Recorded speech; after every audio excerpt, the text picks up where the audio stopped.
¿Qué pasa, humanos? Bienvenidos a un psicoactivo más. El doctor Celestino Piotti eh, me, me ha contactado constantemente después de nuestra entrevista y hemos estado intercambiando ideas. Le he estado comentando las inquietudes que tiene gente de la comunidad científica en Estados Unidos, en Gran Bretaña, en Australia, sobre todo este tema de la controversia de la cabeza de llama, que yo sé que la gente que habla español y sobre todo, por ejemplo, el señor Joyce Mantilla, el doctor Salce, ya pasaron por esto, pero creo que es importante volver a pasar por esto para aclarárselo a la gente que todavía no lo entiende bien. Y para mí el doctor Celestino Piotti es una de las personas que tiene información más importante sobre este tema de los cuerpos disecados de Nazca. En esta plática que me concedió el round 2 pudimos platicar más a fondo sobre las ideas que él tiene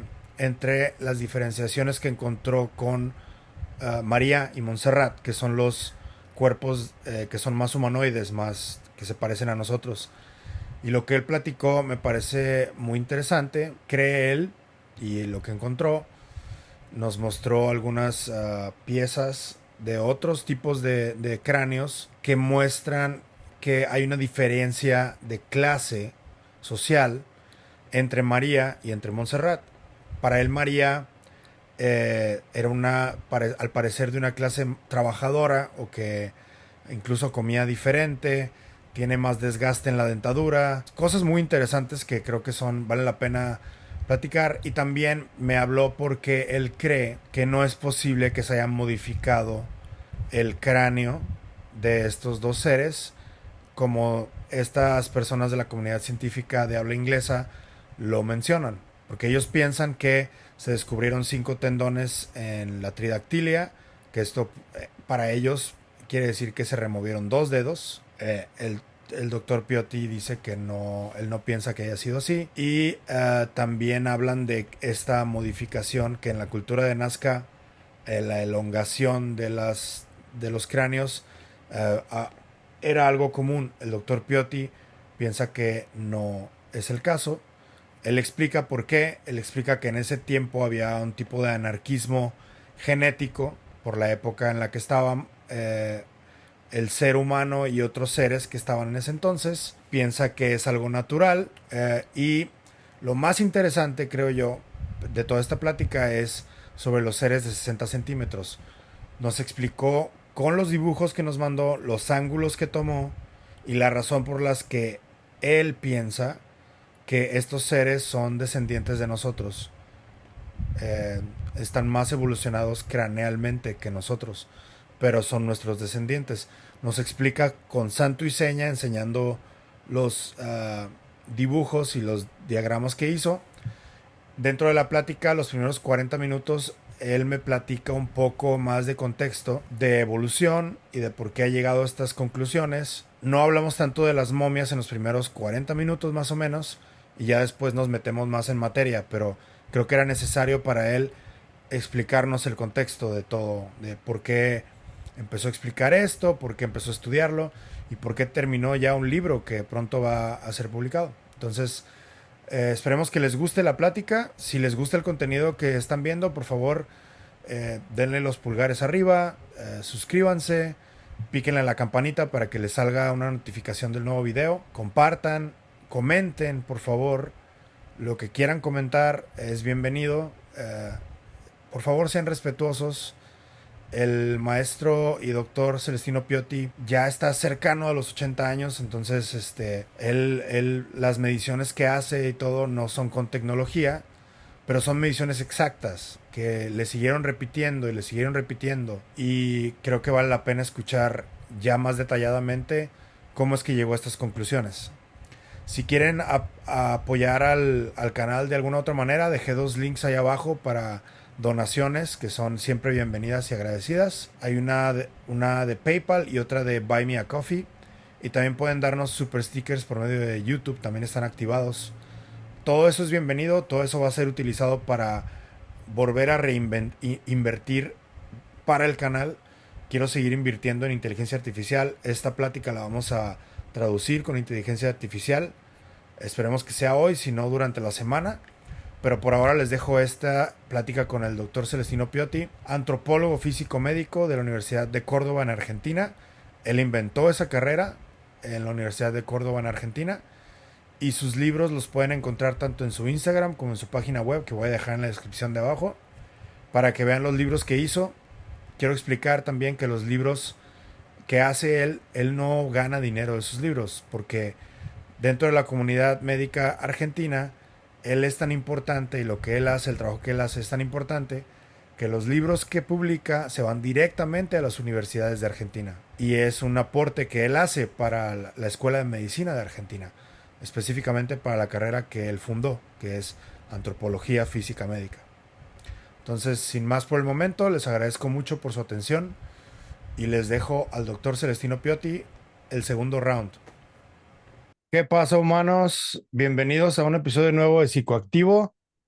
Hoy tenemos el round 2 con el doctor Celestino Adolfo Piotti. Bienvenido, doctor, ¿cómo está? ¿Qué tal allá por Argentina? ¿Cómo está, señor? Mucho gusto de volver a reunirnos por este medio. ¿Cómo estoy en Argentina? Bien, estamos con frío, pasando unas pequeñas olas polares, un día nublado que parece que puede llover después de mucho tiempo. Bueno, son bastante inestables y ha sido un invierno distinto a los otros, más fuerte, más frío. Bueno, en fin, hay ¿Ya que vio a quién aguantar. tengo acá atrás? ¿A Darwin? A su némesis. Vamos a conseguirle un peluche de usted y lo ponemos ahí a un lado de Darwin para que de repente Bueno, se... bueno, pero va a tener que ser sin barba, ¿eh? Sí, claro. Muy bien. Ok, Bueno. entonces, bueno, primero que nada quiero agradecerle por la primera entrevista que nos concedió porque tuvo una reacción bastante buena con la gente. Con los únicos que no tuvo reacción buena es con los científicos escépticos y desgraciadamente los que hablan inglés, yo siento que hay un cierto, se pierden dentro del idioma, ¿no? Y hay muchos de ellos que les generó más preguntas todo lo que platicamos en la primera entrevista y le platico un poquito cómo está el contexto. Hay un grupo de científicos de habla inglesa que están investigando muestras y radiografías y fotos de los cuerpos de los chiquitos de 60 centímetros y de los cuerpos grandes como María y Montserrat. Y este grupo que no quiso revelar su identidad, que a mí, eso honestamente a mí no me gusta, porque usted, el doctor Rangel, el doctor Salce, el biólogo José de la Cruz Ríos, todos ustedes pusieron su nombre, dan la cara y están hasta cierto punto arriesgando la reputación con este tipo de investigaciones. Y no se me hace justo que la gente de habla inglesa, que son científicos, no quieran dar la cara y quieran hacer todo en secreto eh, y no me parece bien. Entonces, esta gente salió con conclusiones de que ellos tomaron sus propias muestras, según ellos, no sé si son muestras de cuerpos reales, y salieron con la conclusión de que los de 60 centímetros tienen cabeza de llama todos y que los del tipo María y Montserrat son humanos, pero tienen modificaciones en el cráneo que son típicos de la cultura de Nazca y que tienen dos dedos que fueron removidos porque hay un señor o uno de estos científicos que según él descubrió que tienen 5 tendones en las manos. Entonces, estas dos cosas son las que yo principalmente quiero saber si usted me puede ayudar a aclarar. Y aparte, también usted y yo platicando, pues ya usted me propuso pues darnos una explicación un poco más detallada de lo que usted estudió para la gente y también para estas personas, porque yo no quiero que haya división, yo quiero que todos estemos en la misma página y creo que usted nos puede ayudar a eso. ¿Qué le parece? Bueno, cómo no, por supuesto. Usted me va a ir haciendo acordar de a poco los temas que vamos a ampliar, más lo que yo le voy a mostrar, ¿eh? Mire, yo creo que hay una serie de factores que escapan a las personas y que dificultan todos los tipos de investigación.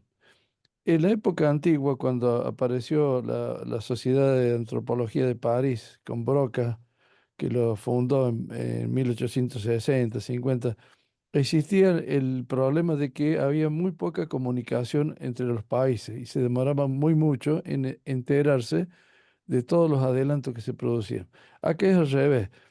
Acá por un lado vamos rápido como por este medio de Zoom que estamos hablando nosotros, pero por otro lado está la falta del idioma, o el idioma inglés y el castellano, o está distinta forma hasta de cultura de los mismos científicos de cada país, ¿no es cierto? Bueno, no es lo mismo hablar quizá con un científico del primer mundo y un científico del tercer mundo. Un científico del primer mundo está acostumbrado a manejarse con la tecnología de ultra moderna y el de tercer mundo mide con un pedazo de alambre los huesos. ¿Eh? Bueno, a la larga las funciones se cumplen iguales, ¿no? Pero bueno, hay una serie de factores, son factores humanos, factores sociales, factores de los mismos tipos de sociedades y culturas que se van produciendo. Yo tengo un poco de experiencia, digamos, no una experiencia feliz con este tipo de cosas y de discusiones, porque acá en la Argentina, por ejemplo, cuando yo hice mi tesis, los mismos jueces de mi tesis, bueno, yo tenía que hacer un esfuerzo para no pelearme a veces y discutir con ellos, ¿no? Mire, yo tuve que pasar tres jurados. Primero, mi director de tesis, que lo acompañaban dos jurados más, puestos por la Facultad de Medicina. Luego pasar otros más y otro tercer jurado cuando ya diserté la tesis al final. Bueno, deben haber sido 12, 13, 15 médicos jurados en total, ¿no es cierto? Más o menos. Por ejemplo, cuando el que se llama padrino de mi tesis, acá el que dirigía mi tesis, no era antropólogo físico. La mía es la primera tesis que aparece en medicina, en la Facultad de Medicina de la Argentina, en el tema antropología física médica. Entonces, por ejemplo, le cuento un pasaje. Una vez estábamos reunidos en esas reuniones cada varios meses, 2 o 3 meses, que son exigencias de los reglamentos académicos que pide la facultad para luego terminar en la tesis. Es todo un formulismo, ¿no es cierto? Porque yo ya la tenía lista hace 27 años. Bueno, el titular me dice, cuando yo hablo de evolución, dije una palabra, la evolución del hombre, me llamó la atención y me dice, no hable de la palabra evolución. ¿Por qué? Le digo yo, porque van a creer que usted es darwinista. Fíjese usted el concepto, él tenía un concepto antiguo o arcaico o más antiguo que el mío, en donde para él le parecía que era casi un pecado hablar de la evolución, ser evolucionista. Y yo no soy de Darwin porque ni lo sigo porque hasta he hecho mi teoría de la evolución de Darwin opuesta a la que dice Darwin. ¿Eh? Y sin embargo este médico no se daba cuenta o no lo tenía presente en ese momento. Entonces yo le contesté, bueno, está bien, le digo, yo digo, escucho su consejo, pero recuerde que yo digo la palabra evolución que quiere decir crecimiento, quiere decir ir hacia algo más. ¿Eh? Bueno, no me supo que contestar nada. Y fíjese cómo son las cosas. Después yo termino, yo ahora lo voy a contar y con el respeto que uno le debe a los profesores que ha tenido, pero no tenían ni idea de la tesis mía. ¿Eh? Y yo tuve que agachar la cabeza varias veces y decir con quién me metí, porque son médicos que estaban en otra especialidad, pero de esta no sabían nada. Bueno, entonces, a pesar de eso, me hicieron honores con la tesis, fui finalista al Premio Escuela de Medicina 2001. Después se definió que ganó otro médico, pero porque habíamos quedado empatados. Fíjese que se produjo un fenómeno en el que la mitad de los jueces estaban a favor mío y la otra mitad a favor del otro médico, y ninguno quería aflojar para darle ganar al otro. Entonces, iba a ser un empate, digamos, permanente. Entonces tuvieron que decidir desempatar simplemente con ver cuál de los dos médicos había propuesto en el exterior temas anteriores a esto de la tesis. Y yo no los había propuesto y el otro sí. Entonces ganó el otro. Fíjese por qué gana, ¿no es cierto? Bah. Ahora, cuando ya después pasa el año 2001 y en el 2003 yo quiero fundar la especialidad de antropología y física médica en la Argentina, que no había y no existía, fue una lucha tremenda donde los mismos médicos se dieron vuelta y me hicieron la negativa de todo. Una contradicción bárbara, ¿no es cierto? Todos opinaban que no, que esto, que no puede ser, que ya no les gustaba. Bueno, y ahí es donde se entra a analizar una serie de factores ya personales y culturales o de la formación médica o del nivel de donde están y de los miedos de las personas, miedo y celos a veces y pensar en que a lo mejor con una especialidad nueva ellos a lo mejor pensarían que las de ellos iban a quedar aparte o que iban a quedar en las sombras de esta nueva, ¿no es cierto? Hubo un rector que yo no sé si el día que lo encuentre, el rector máximo de la Universidad Nacional de Córdoba, posterior, que no me quiso acompañar en mis reclamos, y que, por ejemplo, él hizo una especialidad sobre la informática médica, lo cual es muy útil en medicina, es un adelanto muy bueno, pero también es útil en otras ciencias, o sea que en una ciencia específica del médico, y no va a ser mejor médico porque sepa informática o no. Bueno, y sin embargo niegan una especialidad como esta, que esta especialidad se complementa con todas las especialidades médicas. Yo le di 11 años clase como titular de la materia esta a los médicos psiquiatras. ¿M? Entonces, fíjese que tiene que ver la psiquiatría, sin embargo, le dio 11 años y rendían al final la materia. Bueno, por lo tanto, entonces, si uno se va a poner a pensar en todas estas cosas, creo que son normales.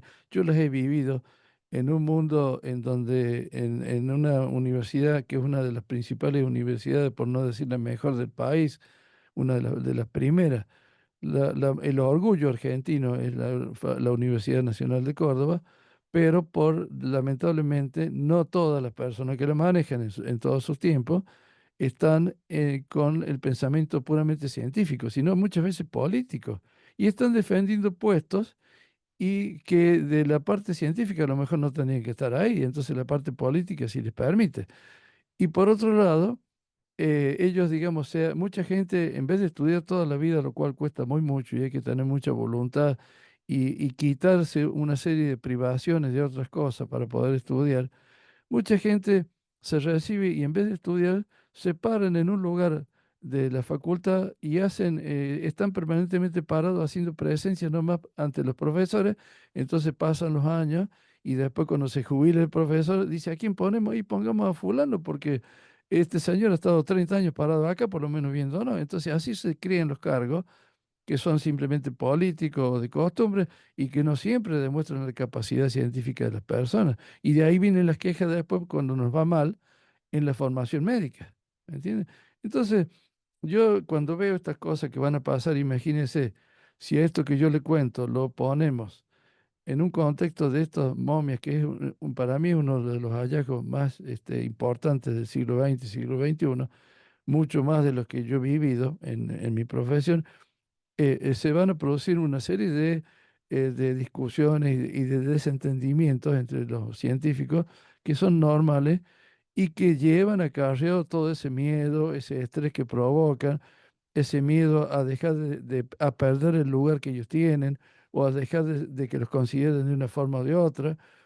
Entonces, y bueno, y es un miedo humano que hay, es Doctor. el ser humano, es el propio de eso. Y esto es un fenómeno que pasa en todo el mundo, no nada más en su país, ¿no? Claro, De que hay gente que no este, está preparada, llega a altos puestos y trata de sí. proteger su puesto para, entonces cualquier tipo de nuevo paradigma que llegue, que choque con los intereses de ellos hacen lo posible para que no se convierta en lo nuevo, ¿no? En la nueva ley. Sí, claro, yo creo que en todo el mundo pasa, pero en Argentina pasó y pasa. Y yo soy muy crítico de estas cosas, ¿no? Mire que hay decanos que yo le soy capaz de cortarles el saludo, ¿eh? Porque yo presenté en uno de los tantos preparados de mi tesis, La mujer de Rodaíto, que es un libro que saqué justo antes de cuando estaba en México, que habla de la perforación olecraniana y todas estas cosas, y habla de la herencia del Pithecus hacia nosotros, única en Argentina el tema, nunca lo habían tratado antes, y lo tuvieron en el Museo Pedro Ara, famoso museo del Hospital de Clínica en Córdoba, 6 años, y luego apareció un grupo de los que se llaman descendientes de los aborígenes nuestros, que ya no existen más aborígenes acá, pero ellos se llaman así, y dijeron, no, y si estos son antepasados nuestros, entonces no pueden estar expuestos. O los entierra o nos da para que lo enterremos al rito de los comechingones nuestros acá, o si no, que lo tengan escondido. Y para colmo, el decano o el rector de ese momento no se animaron a esgrimir métodos científicos, prefirieron no tener problemas. ¿Por qué? Porque si bien era un antepasado nuestro, también es la tesis mía. Entonces, si yo dono mi tesis a la facultad, hay que respetarla. Ellos la aceptaron ya. Una serie de problemas. Lo que resumo en lo siguiente. Ese preparado en este momento está tirado en una especie de sótano, una especie de pieza totalmente antihigiénica, escondido en el Museo Pedro Ara y nadie quiere mostrarlo, porque viene un analfabeto, viene una persona que no tiene ningún conocimiento y dice, son descendientes nuestros de hace 3.000 años, por lo tanto no hay que tocarlo. ¿Eh? Entonces así la ciencia se para. Y si supieran toda esa gente que yo les puedo decir cómo eran los antepasados nuestros, cómo tenían el antebrazo más largo, todas esas cosas, les va a dar orgullo a ellos, si es que se llaman descendientes, son pseudo descendientes, ¿no? Pero hasta les va a dar orgullo decir, ah, bueno, somos descendientes de una estirpe humana sumamente evolucionada. Pero ni siquiera eso lo pueden ver. Entonces, ¿qué hago yo? En vez de pelear, que no tengo tiempo porque tengo que seguir estudiando, yo trato de ver a todos los que piensan distinto a lo que pienso yo como una cosa normal y trato inclusive, mire lo que le voy a decir, soy capaz de darle mis armas científicas para que ellos las vean y traten de responder con otro método científico. O sea, les puedo ayudar a ellos a hacer un método científico aplicado, como lo dice la medicina, para que confronten con lo nuestro. ¿Eh? Es como que yo le estoy dando mis armas al enemigo, entre comillas, porque no son enemigos. Bueno, hasta eso soy capaz de hacer. ¿Por qué? Porque yo creo que mientras uno investigue y lo haga de buena fe y sea decente en la investigación médica, como tiene que ser un médico, no tiene que tener miedo a nada. ¿Eh? Y tiene que poder escuchar a todo lo que digan los otros y le vuelvo a repetir, yo ofrezco mis argumentos científicos a los que piensan distinto como si fueran mis armas que se las doy a ellos para que las usen, ¿eh? Y ellos puedan lograr una investigación como Dios manda en cuanto a poner en práctica el método científico en medicina. ¿M? Yo, por ejemplo, le he traído acá, eh, ¿lo ve ahí? Sí, sí, sí, Bueno, sí. es el cráneo de un Pithecus. No, perdón, no es un Pithecus, es un mono, es mucho más moderno. Pero monos de lo que se llaman monos perdón, monos del Nuevo Mundo. Los monos del Nuevo Mundo no son los antepasados nuestros, sino que son los monitos estos chiquitos que han aparecido en América, especialmente en América del Sur en alguna época y que todavía hay, que se llaman monos aulladores, por ejemplo, algunos de ellos, ¿no? Son monitos bajitos, de 30 centímetros más o menos. Va. O sea que no es antiguo este, pero yo lo usé para diferenciarlo de los monos del primer mundo, que son orangután, chimpancé y gorila, de los cuales tienen esa relación con nosotros en el antepasado nuestro. En este caso, estos no son digamos, no son nuestros antepasados. Pero yo lo traje por algo especialmente. Bueno, ahí le muestro la carita que tenía, todas esas cosas. Pero si yo los voy a ir dando vueltas, muestro la cara de los Tentoipruden, ese que dicen de Nazca. ¿Eh? Si yo acá le hago un orificio de los dos ojos grandes y la boquita abajo, casi casi se parece a el Ya. cráneo de la llama, y el cráneo de la llama que después dice que ahí le desfiguraron el cráneo, la parte occipital a la llama, e hicieron la carita de este ser bajito de Nazca. ¿Eh? ¿Me entiendes? Y si lo pongo de perfil, capaz que me dé, yo no sé si se nota ahí, me da un poquito también, Sí, he desfigurándole la parecido nariz. también. Claro, desfigurándole la nariz me va a dar el cráneo, hasta acá por lo menos el cráneo de estos bajitos de Nazca. Entonces, con ese criterio yo también puedo inventar cualquier cosa, y sin embargo es mono. Sin embargo es mono. ¿eh?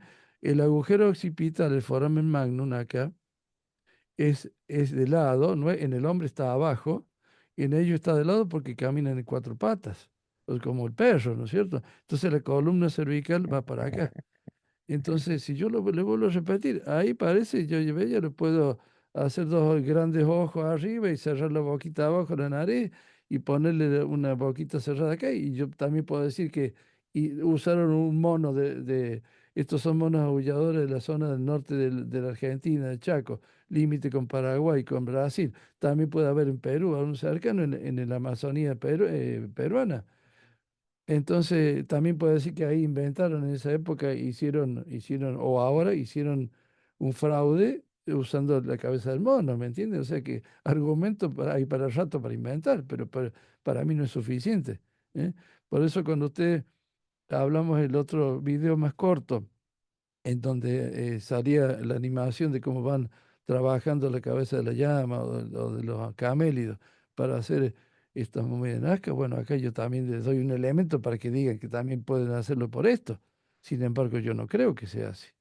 Entonces les estoy dando armas para que ellos contesten. Y a ver, les doy acá, les pongo un ejemplo. A ver, usen este occipital de este mono, a ver si también encuentran ahí un fraude para las momias de Nazca. ¿eh? Vamos a hablar claro, vamos a poner las armas sobre la mesa. Y yo si la pongo estoy tranquilo porque yo no tengo, yo estoy hablando científicamente en forma decente.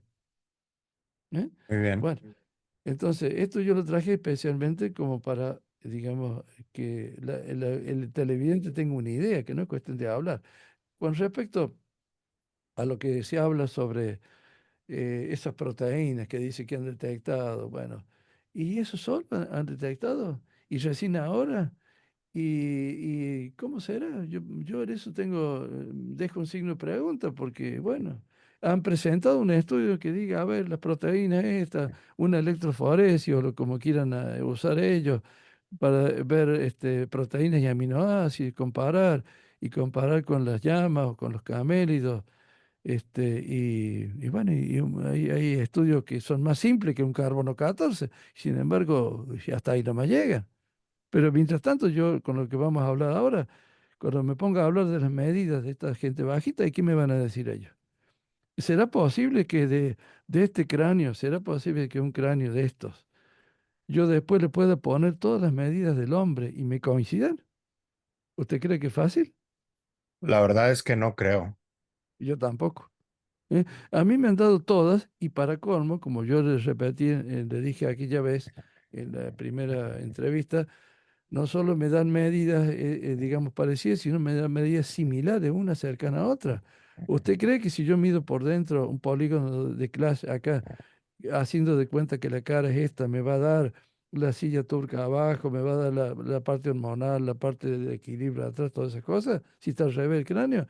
Y cuando yo haga todas esas medidas endocranianas, ¿me va a coincidir? ¿Qué quiere decir? Que yo soy un super científico que hago coincidir las medidas humanas con las medidas de los animales.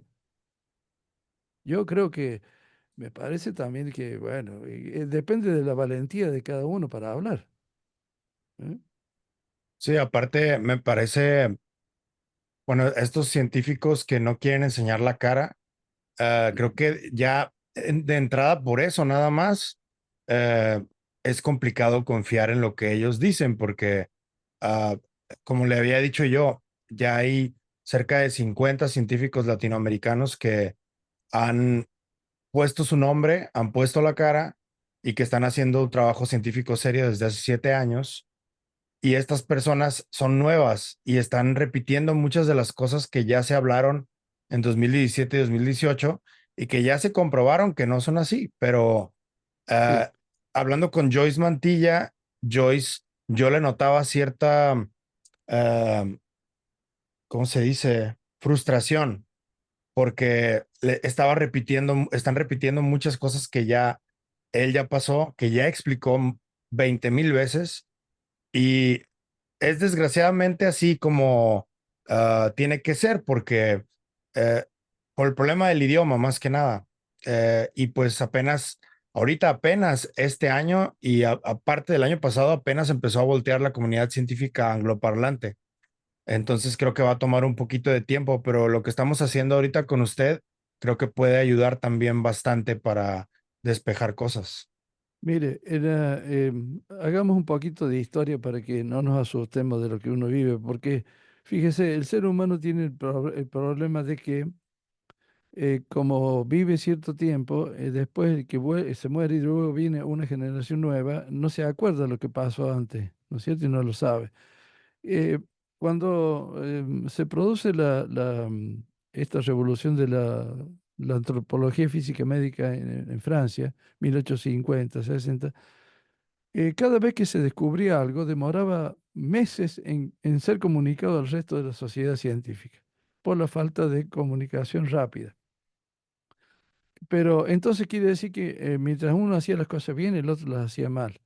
Bueno, y eso daba discusiones y una serie de cosas, pero a la larga se iban aclarando todos estos temas. Lo que uno dice por ahí, usa una frase muy común que dice, sin coraje no hay guerra. Bueno, acá yo creo que no hay que verlo desde ese punto de vista, por más que algunos serán medios corajudos y hablan cosas sin pensar, sin analizarlas mucho. Hay que dejarlo porque tienen derecho. Pero yo creo que hay que tener paciencia, que es un fenómeno que se ha producido en las momias tan importante y que esto va a demorar mucho en que todo el mundo se dé cuenta. Y eso es porque el hombre está viviendo su vida muy egoístamente, como habíamos hablado siempre en la otra entrevista, ¿no es cierto? En donde él piensa que está fuera de los reinos de la tierra, ¿eh? Él piensa que él es el dueño de todo. Bueno, yo creo que, bueno, yo los dejo que hablen porque, bueno, yo tengo elementos también para decir qué está pasando. ¿M? Entonces, y le vuelvo a repetir, se los ofrezco para que los usen. No tengo problema. ¿Mm? Muy bien, Entonces, bueno, yo acá había notado algunos temas como para no olvidarme. Por ejemplo, eh, em, en la Argentina pasó un fenómeno muy importante que fue en la época, en 1800 y pico, en donde un científico nuestro que fue Florentino Meguino, fue el que propuso que el hombre había nacido en América y de ahí se había evolucionado hacia el resto del mundo. O sea, una teoría opuesta a la africana, que sabemos que es la teoría más convencible para nosotros. Bueno, a pesar de que este Florentino Meguino acá en Argentina es un sabio para todos nosotros, no era médico, era un biólogo, antropólogo, en fin, en esa época usaba varias técnicas de varias ciencias juntas, em, y bueno, muere en 1911.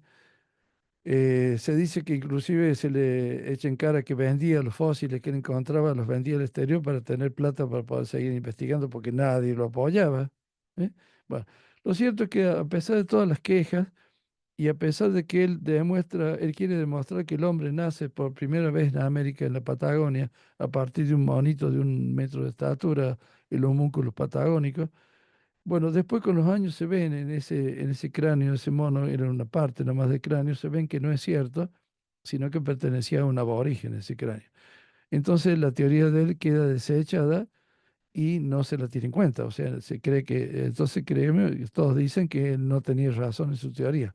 Pero cuando usted se va a Harvard o se va a las grandes universidades, yo tuve oportunidad de estar en Columbia, en la Universidad de Nueva York y en los grandes museos y bibliotecas, cuando estudia todos los precursores de la antropología física, entre medio está el nombre de Florentino Ameghino.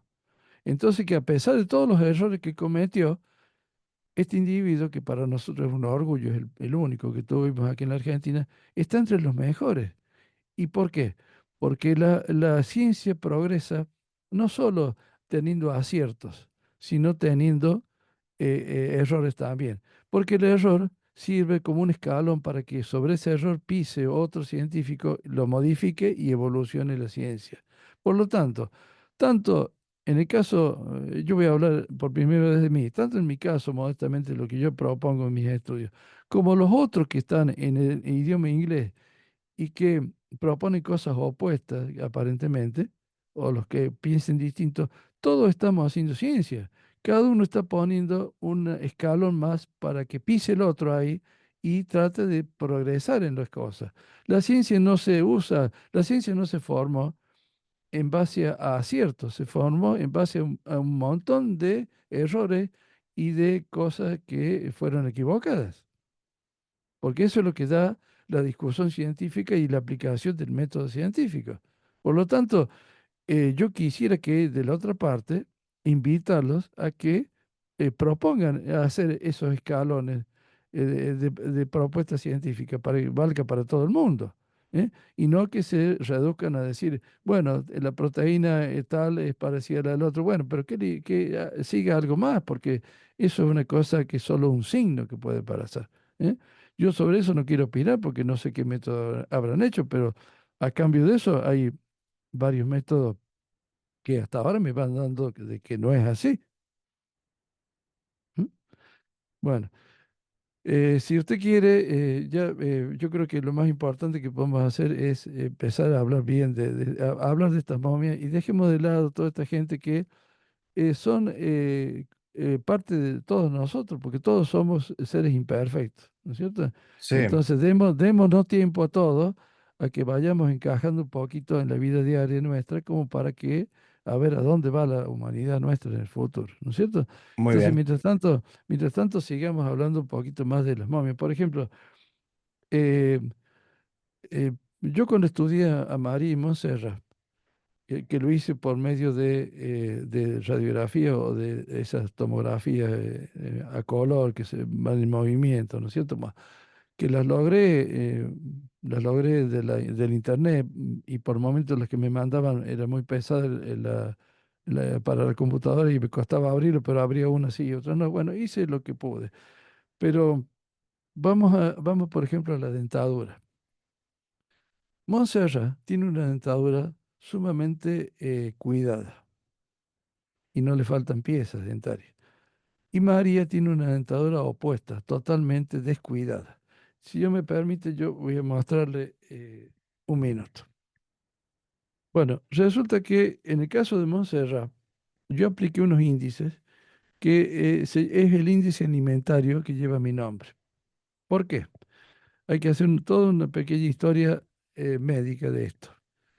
Cuando una persona está parada en posición de pie, quieta, para medirle la altura, no se le mide así con una cinta métrica pegada a la pared, eso es lo que miden todos, por lo común, pero es inexacto.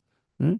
Pero si usted quiere medir una persona con el estado lo más justo posible de la talla que tiene esa persona, por ejemplo, en un caso judicial en donde hay que identificar una película donde sale un individuo cometiendo un delito y no se le ve la cara, se le ve la altura. Entonces uno dice, bueno, vamos a ver qué altura tenía, hay que sacar muy bien la altura porque puede comprometer a uno o a otro. Bueno, entonces lo primero que hay que hacer es poner el plano de Frankfurt horizontal, en el cráneo. El plano de Frankfurt es un plano que pasa en el cráneo de costado, el cráneo en la norma lateral, pasa por el punto infraorbitario y luego sigue por la parte superior del conducto auditivo externo que se llama porion. Entonces, a ese nivel horizontal pasa el plano de Frankfurt. Tiene que estar horizontal. Cuando usted tiene un cráneo solo y lo pone a eso horizontal con un nivel de esos de burbuja de los albañiles de la construcción, bueno, eh, resulta que ahí es donde uno puede hacer el plano de Frankfurt. ¿M? Bueno, pero el plano de Frankfurt sirve cuando la persona está quieta. Pero cuando la persona camina, el plano de Frankfurt ya, yo por lo menos en el método mío, yo lo hice invalidar. Fíjese que el plano de Frankfurt fue creado en 1900 en la Convención de Frankfurt, para que todos midieran los cráneos de la misma forma en el mundo. Yo a esta época que estoy viviendo, yo lo invalidé, porque caminando no me sirve. ¿Por qué? Porque hay que ver qué plano tiene de desgaste dentario la dentadura de la persona, especialmente el desgaste dentario que pueda tener en el maxilar inferior. Esta es la de María, perdón. Sí, bueno, ahí Ahí se alcanza a ver. sí, sí, sí, la de María, yo acá después, cuando usted saque la imagen, le voy a mostrar un maxilar que traje similar al de María para que vea acá en vivo. Bueno, ahí la de María te demuestra que tiene una desorganización o digamos, una mala dentadura, ¿no? En el maxilar inferior, lo que yo veo es que se han reabsorbido, en la radiografía que usted me muestra, y yo también la había visto antes, se han reabsorbido los alvéolos de los molares y los premolares en el maxilar inferior. Eso se debió a que María tuvo una pérdida dental en vida y luego quedó el orificio del alvéolo donde te va implantado la pieza dentaria, pero con los años, con el pasado de muchos años, se reabsorbe ese orificio de los alvéolos y queda un hueso totalmente liso ahí. Eso es un signo de vejez porque ese fenómeno demora muchos años en producirse en una persona viva. Por lo tanto, perdió en vida muy temprana, joven, perdió la dentadura, la pieza dentaria, y luego de muchos años se le resolvieron los alvéolos. Posiblemente María no haya vivido más de 30, 40 años, porque en esa época en Nazca las mujeres vivían esa vida, ese tipo de vida. Los amerindios en esa época eran eso. Entonces, pero sirvió ese tiempo para reabsorber los alvéolos dentarios, ¿no es cierto?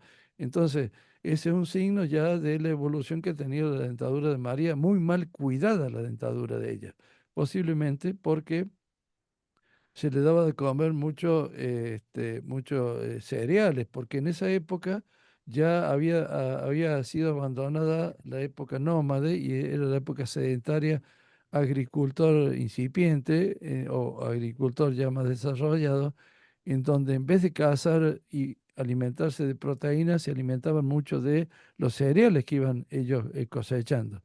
Entonces esos cereales son los que hacen cambiar la dentadura. No es lo mismo la dentadura de un cazador nómade que la dentadura de una persona sedentaria agricultora. El agricultor tiene un aumento de glucosa y de glúcidos que le van haciendo las caries dentales y les van echando a perder la gingivitis, se bajan las encías y entonces vienen infecciones agregadas a la dentadura que le hacen que la pierda más rápido que en el cazador nómade. Entonces, María tiene un signo de ese tipo de diente. Ha comido comida muy dura, muy poco elaborada, y luego quizás hasta ha usado la mandíbula como para una herramienta, como una pinza o una morsa para trabajar o tallar ciertos elementos de la vida diaria, utensilios. ¿M? Bueno, ese es el caso de ella, pero el caso de Montserrat es todo lo contrario. El caso de Montserrat no ha perdido. Ah, le muestro acá en el caso de María. Mire, yo traje este es un amerindio de Argentina, de Córdoba, en donde, eh, eh, en donde yo muestro aquí en esta parte, ahora no sé si se nota, las absorciones de los alvéolos no están, ¿ve? O sea, perdón, no están, o sea, están los huecos de los alvéolos ahí. ¿Eh? Ya, sí, ¿Ve? Donde ha estado insertado en este caso los premolares. Bueno, sí. este es un caso en donde muere antes de que se cierren esos orificios, o sea que muere en forma temprana con respecto a la pérdida de dientes. En el caso de Montserrat, vive más tiempo y le da tiempo a que se cierren esos alvéolos. ¿Eh? Esto indica que Montserrat tuvo una vida más em, como aristócrata o algo parecido. Sí, sí, Sí, sí, sí, sí. ok, Mire, yo del caso de Montserrat le traigo este otro caso. Mire. Que este es el otro extremo de Montserrat, el otro extremo con respecto a Montserrat. Si usted lo pone de perfil, va a ver cómo, si usted pone un papel acá arriba, es todo un solo plano.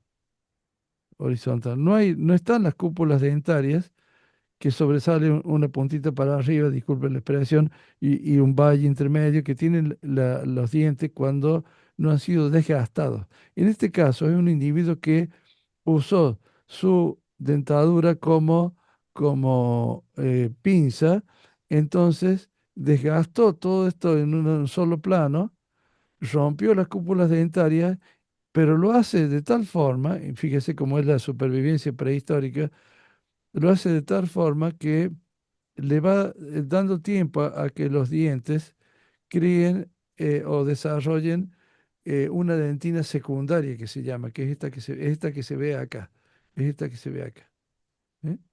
Una dentina secundaria, que es la que tapa las desgastes de las cúpulas dentarias como para que no entren gérmenes y no se eche a perder el diente y se pique. Entonces, quiere decir que en aquella época que el hombre no tenía elementos digamos, para trabajar como tenemos nosotros ahora como herramienta, usaba su boca para sujetar elementos, hacer una flecha, morder, inclusive tallar una piedra para la punta de un proyectil o lo que sea. Pero le ayudaba la naturaleza porque si nosotros hacemos lo que hacían ellos, se nos rompen los dientes, son más débiles.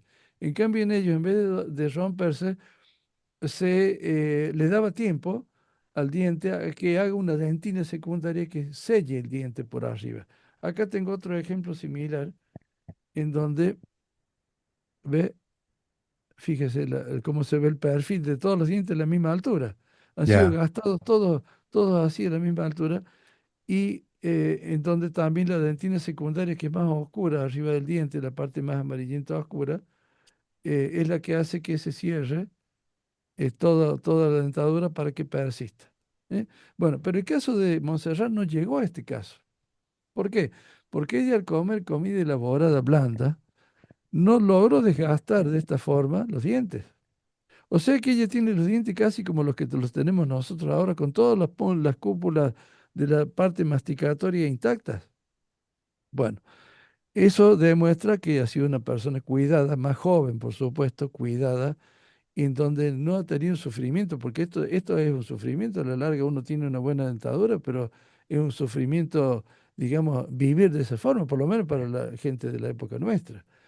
Otra cosa importante que quiero mostrarle es que acá en la parte posterior, este espacio, que hay acá, para que yo giro al revés, este espacio es un diastema, se llama diastema. Ese diastema significa de que acá le podía dar lugar al crecimiento del cuarto molar. Y el cuarto molar es un signo que también ha aparecido en una época muy primitiva, en donde, fíjese cómo el hombre se va adaptando. El mono no tenía cuarto molar, pero el hombre de muy primitivo por momentos lo ha tenido como para tener más dientes para masticar. Y para usarlo para herramientas o para simplemente la alimentación. ¿Cómo habrá sido de crítica la alimentación de él que necesitaba tener bien completo todo, más dentadura como para poder alimentarse más? Bueno, entonces, a medida que vamos evolucionando a la zona al presente, desaparece el tercer molar. Yo le pasé a usted antes un cráneo del hombre de la isla que sale indicado con una virome que poseyó un cuarto molar. Bueno, yo conseguí ver hasta ahora en mi vida un cuarto molar de un solo lado de la mandíbula, ¿eh? El maxilar superior fue en este caso. Nunca encontré una persona que tenga los cuatro cuartos molares, dos arriba y dos abajo. ok. Ojalá los encontrara. Es muy difícil encontrarlos. Bueno, pero a medida que vamos evolucionando hacia el presente, desaparece el cuarto molar, pero queda este espacio que es el diastema, este espacio que es el diastema detrás del tercer molar. Actualmente, debido a a la alimentación tan blanda y elaborada que tenemos nosotros, que no masticamos nada, desaparece hasta el tercer molar. Y hay chicos que ahora nacen que no tienen nada más que hasta el segundo molar, y el tercero lo mantienen allá arriba, escondido en el maxilar o abajo, y no les erupciona nunca hacia el exterior. Hay veces que molesta y hay que sacarlo, porque empuja y tuerce toda la dentadura. A mí Bueno, me lo quitaron, de hecho. bueno. Entonces, eso es una evolución al modernismo. Fíjese, un ejemplo de evolución al modernismo. ¿Por qué? Porque comemos comida poco elaborada. Los dientes nuestros son débiles. Se pican enseguida, se rompen, no nos hacen falta. Entonces, digamos que es un signo que va cambiando porque no hace falta la supervivencia que tenían antes el hombre, ¿no es cierto? Bueno, eh, hay un índice que yo, bueno, ya después voy a hablar de un índice sobre todas estas cosas, cómo van apareciendo de acuerdo a los genes y todo eso. Entonces, ¿qué quiero decir con esto? Que ahí tenemos entonces una diferencia entre Montserrat y María en cuanto a la dentadura. Pero otra cosa quiero decir, María, para mí, tomaba la comida con las manos y ¿Por qué? no usaba ningún utensilio. Y acá va lo que yo le quiero decir. Yo también tengo un índice en donde propuse de que de los tres utensilios para comer, el cuchillo, tenedor y cuchara, el único que deforma los dientes, especialmente del maxilar inferior, es el tenedor. La persona que toma con la izquierda el tenedor para comer, luego lleva la comida a la boca y luego muerde y tira para el costado para sacarlo y va gastando. Entonces hace que la dentadura se gaste acá en los incisivos del maxilar inferior inclinado hacia la izquierda. Si toma el tenedor con la derecha y el cuchillo con la izquierda, será alguna persona que no es diestra, entonces va a tirar para el otro lado cuando haga el movimiento de sacarlo al alimento del tenedor, entonces va a desgastar los incisivos para el otro lado. Bueno, en el caso de María no hay desgaste para ningún lado. Entonces, yo creo más bien de que el tenedor así para adelante no se desgasta. Bueno, entonces yo creo que, no sé si habría tenedor o no en esa época, o cucharas de material, o de metal, o de piedra, o de algún madera, pero me parece que María comía con la mano. Ok. ¿M? Volvamos a ese desgaste que yo le acabo de decir, que el tenedor lo gasta para un costado. Si volvemos a la talla que yo le dije antes, donde el plano de Frankfurt tenía que estar horizontal en la talla parada de la persona para medirlo bien, cuando la persona camina, el plano de Frankfurt ya no sirve más, se mueve. ¿Y sabe cuál prevalece como una intención de querer ponerlo horizontal? El plano torcido o no del maxilar, el plano torcido o no del maxilar inferior, si tiene desgaste o no de la persona. Entonces, si la persona come y maneja el tenedor con la mano izquierda y desgasta hacia la izquierda los incisivos del maxilar inferior, cuando camina, no camina derecho sino que camina tratando de torcer esa inclinación y ponerla horizontal. Entonces, inconscientemente, la persona a lo mejor se tuerce para caminar para un costado y levanta más un hombro que el otro, o camina imperceptible, o sea que hay que estar acostumbrado a verlo. ¿Y por qué lo hace? Porque inconscientemente trata que el desgaste del maxilar inferior, que está torcido hacia un costado, se le vuelva a hacer horizontal. Fíjese como la misma bipedestación de la persona hace de que eh, inconscientemente, será a nivel vulvar o no sé, bueno, un mecanismo complejo, hace de que el individuo se ponga derecho en las partes del cráneo y cara donde ha desgastado algo fuera del nivel normal. Bueno, eso es el índice alimentario que lleva mi nombre, ¿no es cierto? Yo eso lo he propuesto muchas veces en cuanto para la parte de medicina legal y para la parte de identificación de la persona, la forma de caminar, la altura y todas esas cosas. ¿M? Entonces, en el caso entonces de María de Montserrat, yo calculo de que fue alimentada inclusive con la mano. Se puede especular eso. ¿Eh? Ok. Bueno, eh, permítame que voy a seguir con Que algunos temas. esto denota pues la diferencia de clases entre las dos, ¿no? Es lo que estamos intentando explicar. Yo creo que sí, yo creo que sí, sí, sí. Quizás sí, no me gusta hablar de clases a mí, pero sí, es posible que más en aquella época en donde estaban los caciques o los señores de las distintas tribus, distintas etnias, ¿no es cierto? Había gente de pueblo y gente de más arriba que tenía su nivel distinto. Sí, yo calculo que sí. Por lo menos en las corrientes, fíjese que ella pertenece, María, a la corriente de la cuarta corriente de población americana, para mí, que es una corriente que viene por canoeros desde el Océano Pacífico.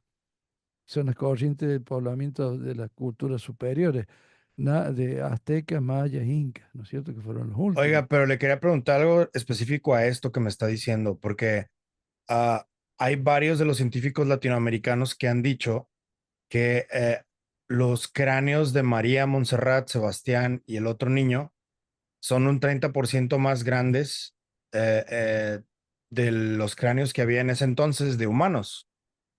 Y esto los hace decir a muchos de estos científicos de que estos seres no eran 100% humanos, tenían, este, Bueno, entonces, ¿qué es lo que usted piensa de esto? bueno, Y aquí podemos también meter lo de la supuesta deformación de los cráneos de una bueno. vez.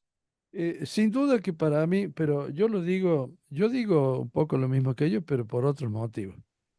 Para mí, María y Montserrat pertenecen al Homo de Somo, que yo dije, y tienen genética desconocida, que para mí no es desconocida, sino del ser anterior. Tiene genética de los monos y tiene genética del Homo sapiens. Pero todo eso es propio de el Homo de todas las épocas. ¿Eh? Entonces, yo no me baso tanto en el tamaño del cráneo. Si bien, lógicamente, que resalta a lo mejor el tamaño del cráneo.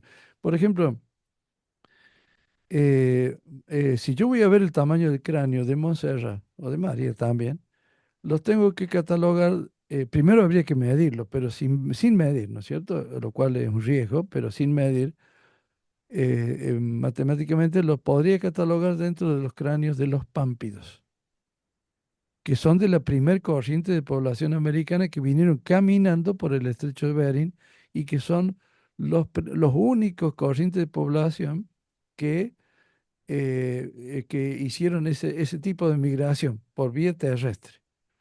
Después sigue la segunda, tercera y cuarta corriente que son por vía de canoeros, muchos después de ellos, de la primera corriente. Entonces, si yo lo veo si yo me dejo llevar por la forma de cráneo de ambas, yo tendría que decir, bueno, seguramente que son pámpidos, pero sin embargo yo creo que también son ándidos.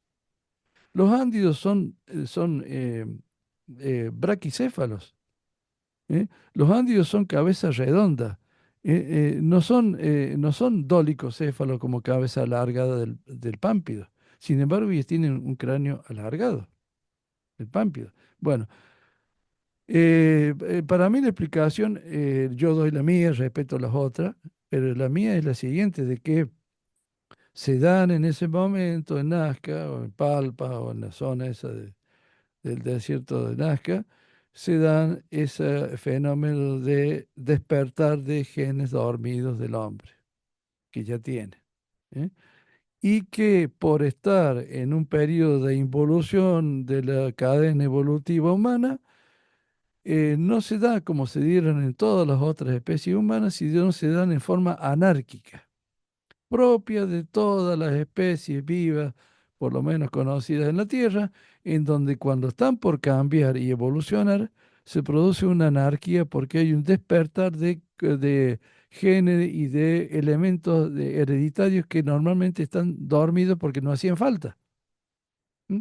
Fíjese que yo reconozco para mí, modestamente, genes que se transmiten hereditariamente de padre a hijo.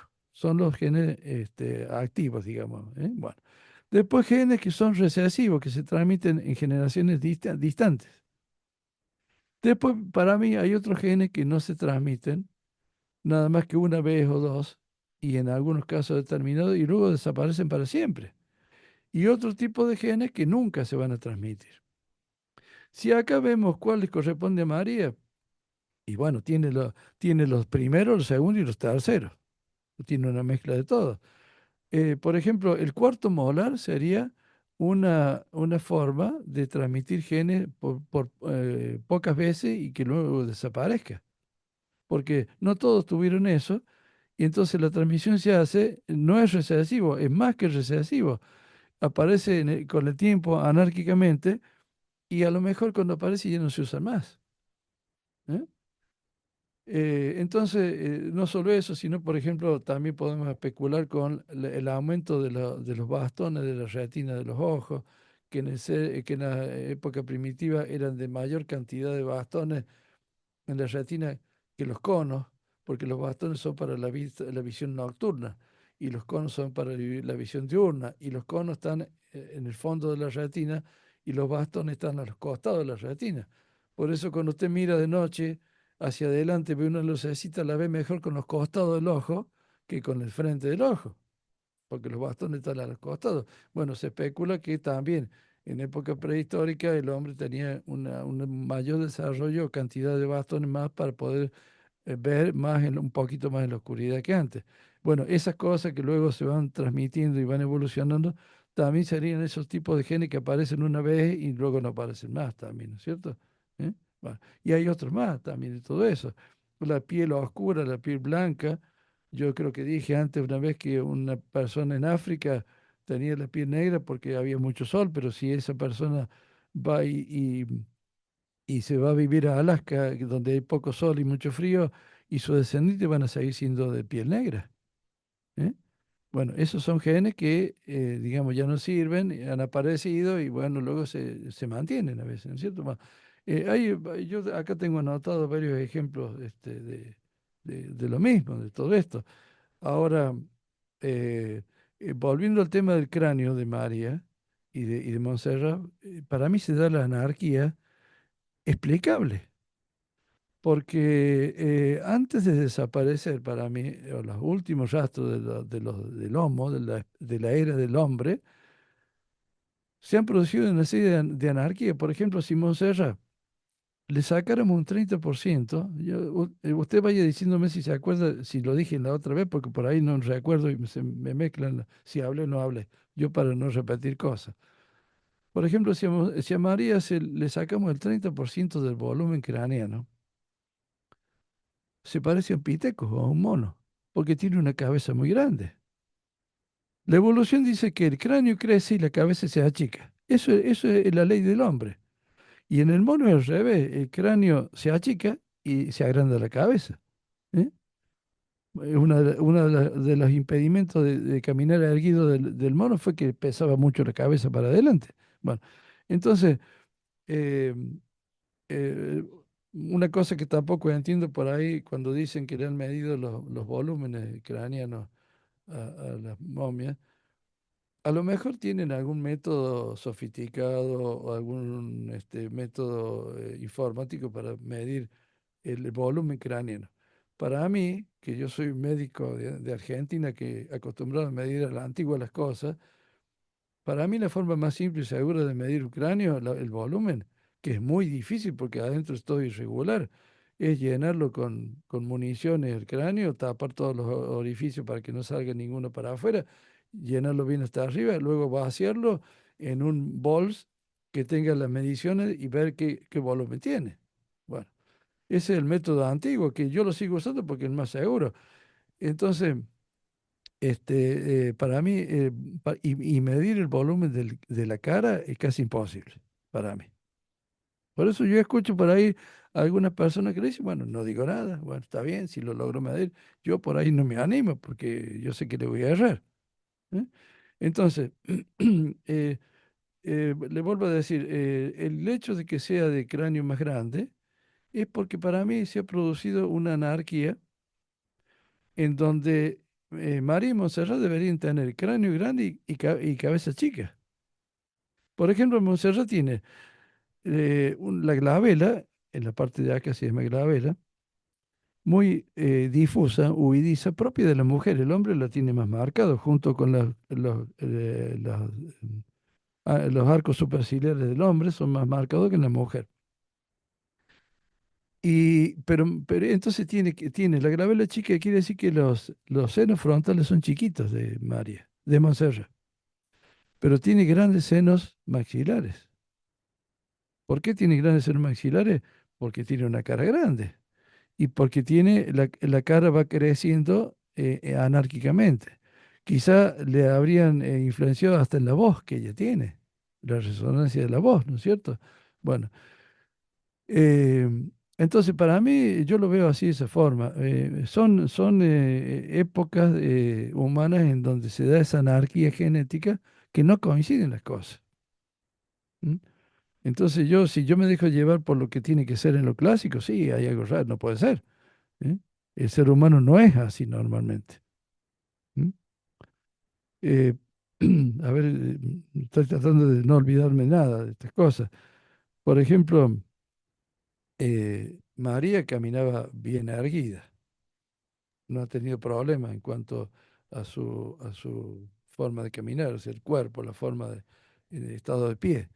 Montserrat caminaba con una sifosis hacia adelante. ¿Eh? Le tocó ver las radiografías de la que está embarazada, creo que era Montserrat. Montserrat, sí. Sí, sí es cierto que uno de los fetos tiene, se le nota la tridactilia. Tridáctiles, sí, sí. Bueno, pero volviendo al tema este, resulta que en el caso de María, ella tiene en la vértebra número 12 dorsal, está deformada. Las vértebras son, no he traído vértebras acá, pero las vértebras son, por lo general son cilíndricas y tiene la cara anterior en altura vertical igual a la cara posterior más o menos. ¿Eh? Por lo tanto son cilíndricas de ambos lados, pero María tiene una vértebra que tiene menos altura la cara anterior que la cara posterior, como tiene la forma de una cuña. Ahí está ¿Eh? la foto, mire. Sí, yo Es acá no, María. ahí no lo puedo detectar a la vértebra de María, no, no No, la veo ok, bien ahí porque está medio rotada. Bueno, pero ok. eh, lo que le quiero decir es esto, eso no creo que se adquiera en vida, a mi modo de ver. Porque implica un desgaste no solo de la vértebra esa, sino de las vértebras que están arriba y abajo de esa. Acá una sola vértebra está desgastada, las otras están normales. Entonces uno se pone a pensar si no es hasta una pequeña herencia genética de esos genes que aparecen solo una vez en la vida, o muy poco, que son mucho más especiales que los genes recesivos, que los heredó de sus antepasados. Y y no es un desgaste propio de la función que ella ha tenido al caminar o al moverse de la columna vertebral, que es el eje del cuerpo, ¿no es cierto? Porque, repito, se tendría que haber gastado las vértebras superiores e inferiores también. Cuando Sí una está raro persona eso. anda, claro, cuando una persona anda a caballo, por ejemplo, mucho tiempo, se desgasta la última vértebra lumbar con la primera sacra, en la parte anterior se desgasta, se hace como un labio redondeado entre las dos por el movimiento de andar a caballo. Bueno, las mujeres de aquella época se pasaban mucho tiempo arrodilladas trabajando en los morteros de piedra, moliendo harinas, lavando en los ríos, mientras el hombre andaba cazando o sembrando o vagando, porque se dice que el hombre era mucho más vago en toda América que la mujer trabajaba mucho más que él. Eso está comprobado, ¿no es cierto? Bueno, o sea que ya, digamos, canchereaba las cosas del vamos el hombre para el futuro, ¿no es cierto? Bueno. No, no se nos ha quitado todavía, doctor. No se nos ha quitado y yo creo que va peor. O sea, nos valemos de aquello para seguir así. Bueno, entonces, todo eso hacía una deformación del cuerpo de la mujer. Al estar la mujer en esa posición de la columna, ¿eh? En el caso de María en concreto, le obligaba a que su columna no se puede estirar porque se le doblaba, porque la vértebra esa era una cuña hacia adelante. ¿Eh? Y entonces, para mí que María ha caminado con una sifosis hacia adelante. Súmele a eso la tridactilia de los pies, habrá sufrido bastante para caminar, por lo menos comparado con lo que puedo caminar yo.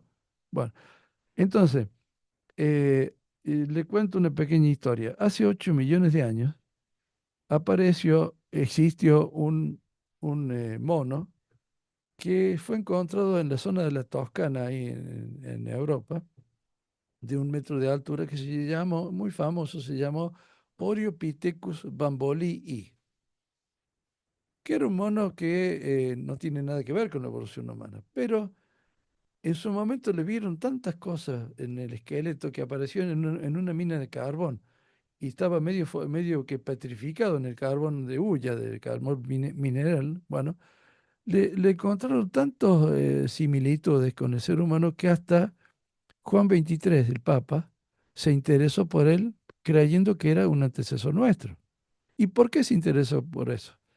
Porque tenía una vértebra similar a la que tenía María, pero al revés.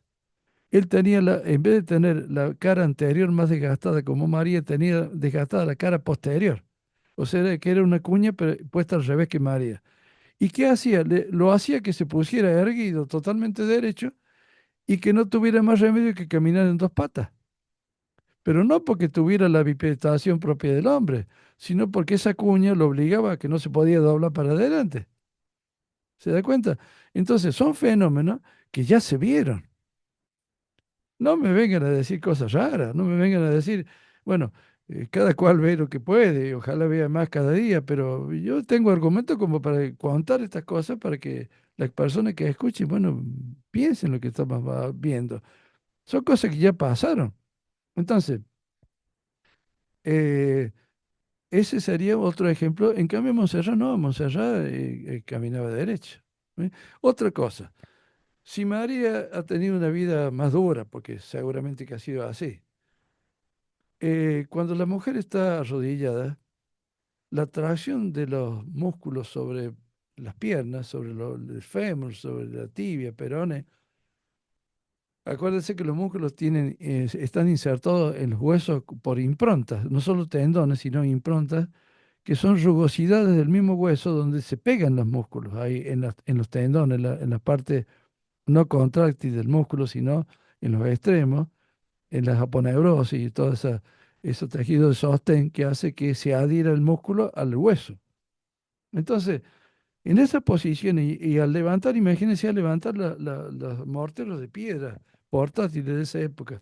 Yo tengo morteros de la época esa que encontré en mis investigaciones y que yo cuando los quiero levantar pesan 50 kilos, yo no les doy un paso con eso, alzándolo. Y estas mujeres se lo ponían abajo del hombro, abajo del brazo y caminaban.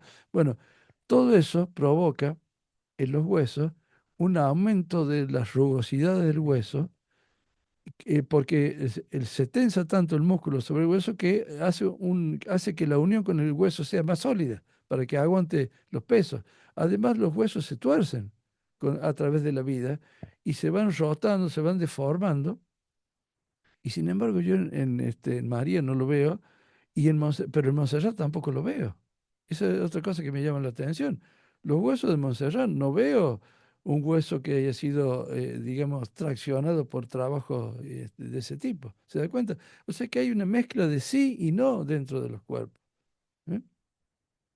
Entonces, yo frente a que no encuentro argumentos médicos conocidos, bueno, ya empiezo a buscar otro argumento y digo, bueno, seguimos pensando que acá hay una anarquía genética porque se encontraron en esa época de precesión, que para mí sería la 101 de los círculos de la Tierra y todo lo que hablé antes, en donde, bueno, el tiempo, ¿qué pasó? No sé, pero se encontraron genes distintos y se hizo esto y bueno, el resultado fue este otro.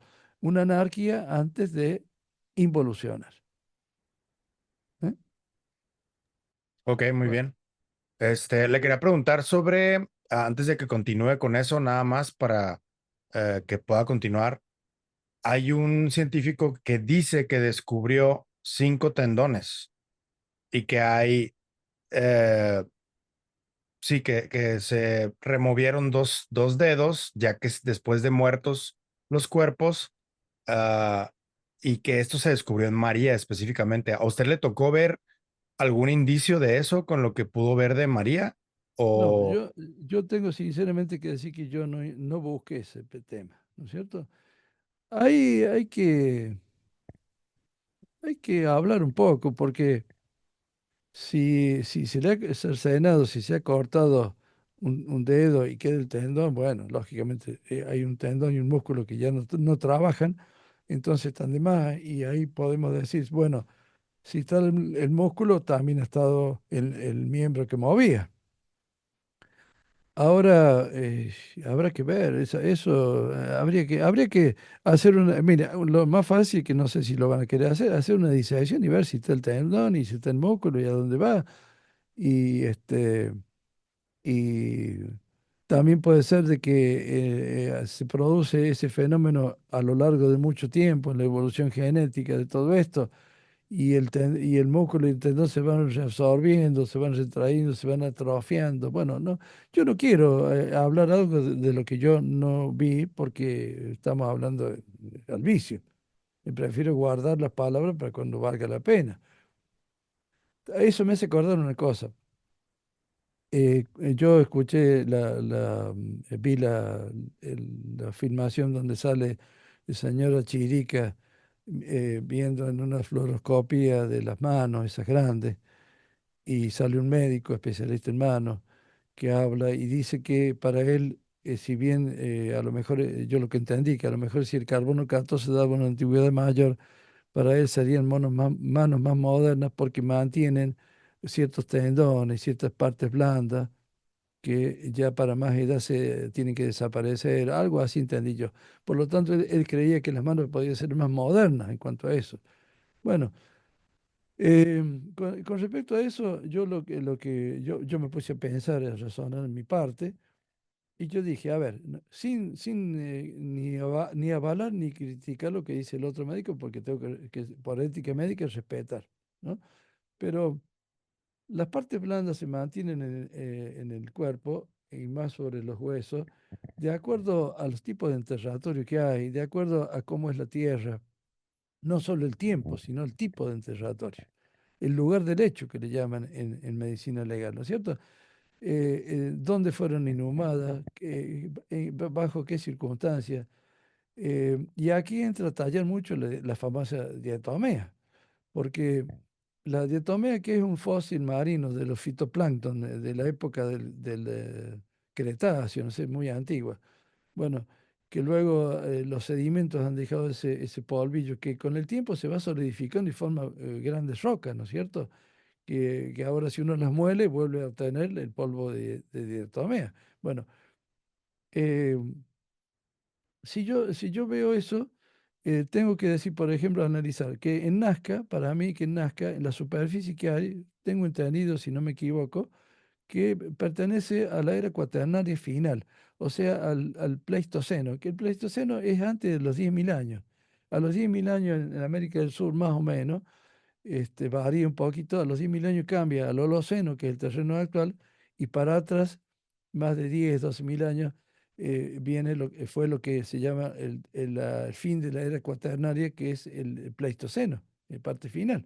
Bueno, y antes el Mioceno y todas esas cosas. Bueno, pero entonces hay que ver entonces si Nazca, en la cueva esa donde dice que se encontraron, eh, estaban puestos solo y luego un bolsón de diatomea que quedó del Cretáceo suspendido en algún lado, lo fue tapando, se fue desgranando y lo fue cubriendo a todo, o si se desgranó o se trajo de otro lado la diatomea y se los tapó, digamos, intencionalmente.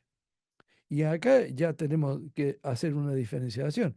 El caso de que se tapen por efecto de la naturaleza nos da lo que se llama los procesos postdeposicionales, que son procesos naturales en ese caso, en donde un tsunami, un mar o un terremoto o una sequía o un viento van tapando un elemento biológico y, digamos, le dan protección desde el punto de vista natural. Son procesos llamados entonces postdeposicionales después de depositar algo de origen natural.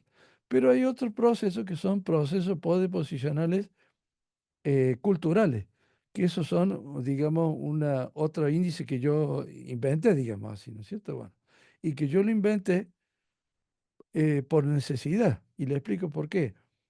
Cuando yo hacía estratigrafía, lo cual es una técnica muy compleja, más para los médicos, ¿no es cierto?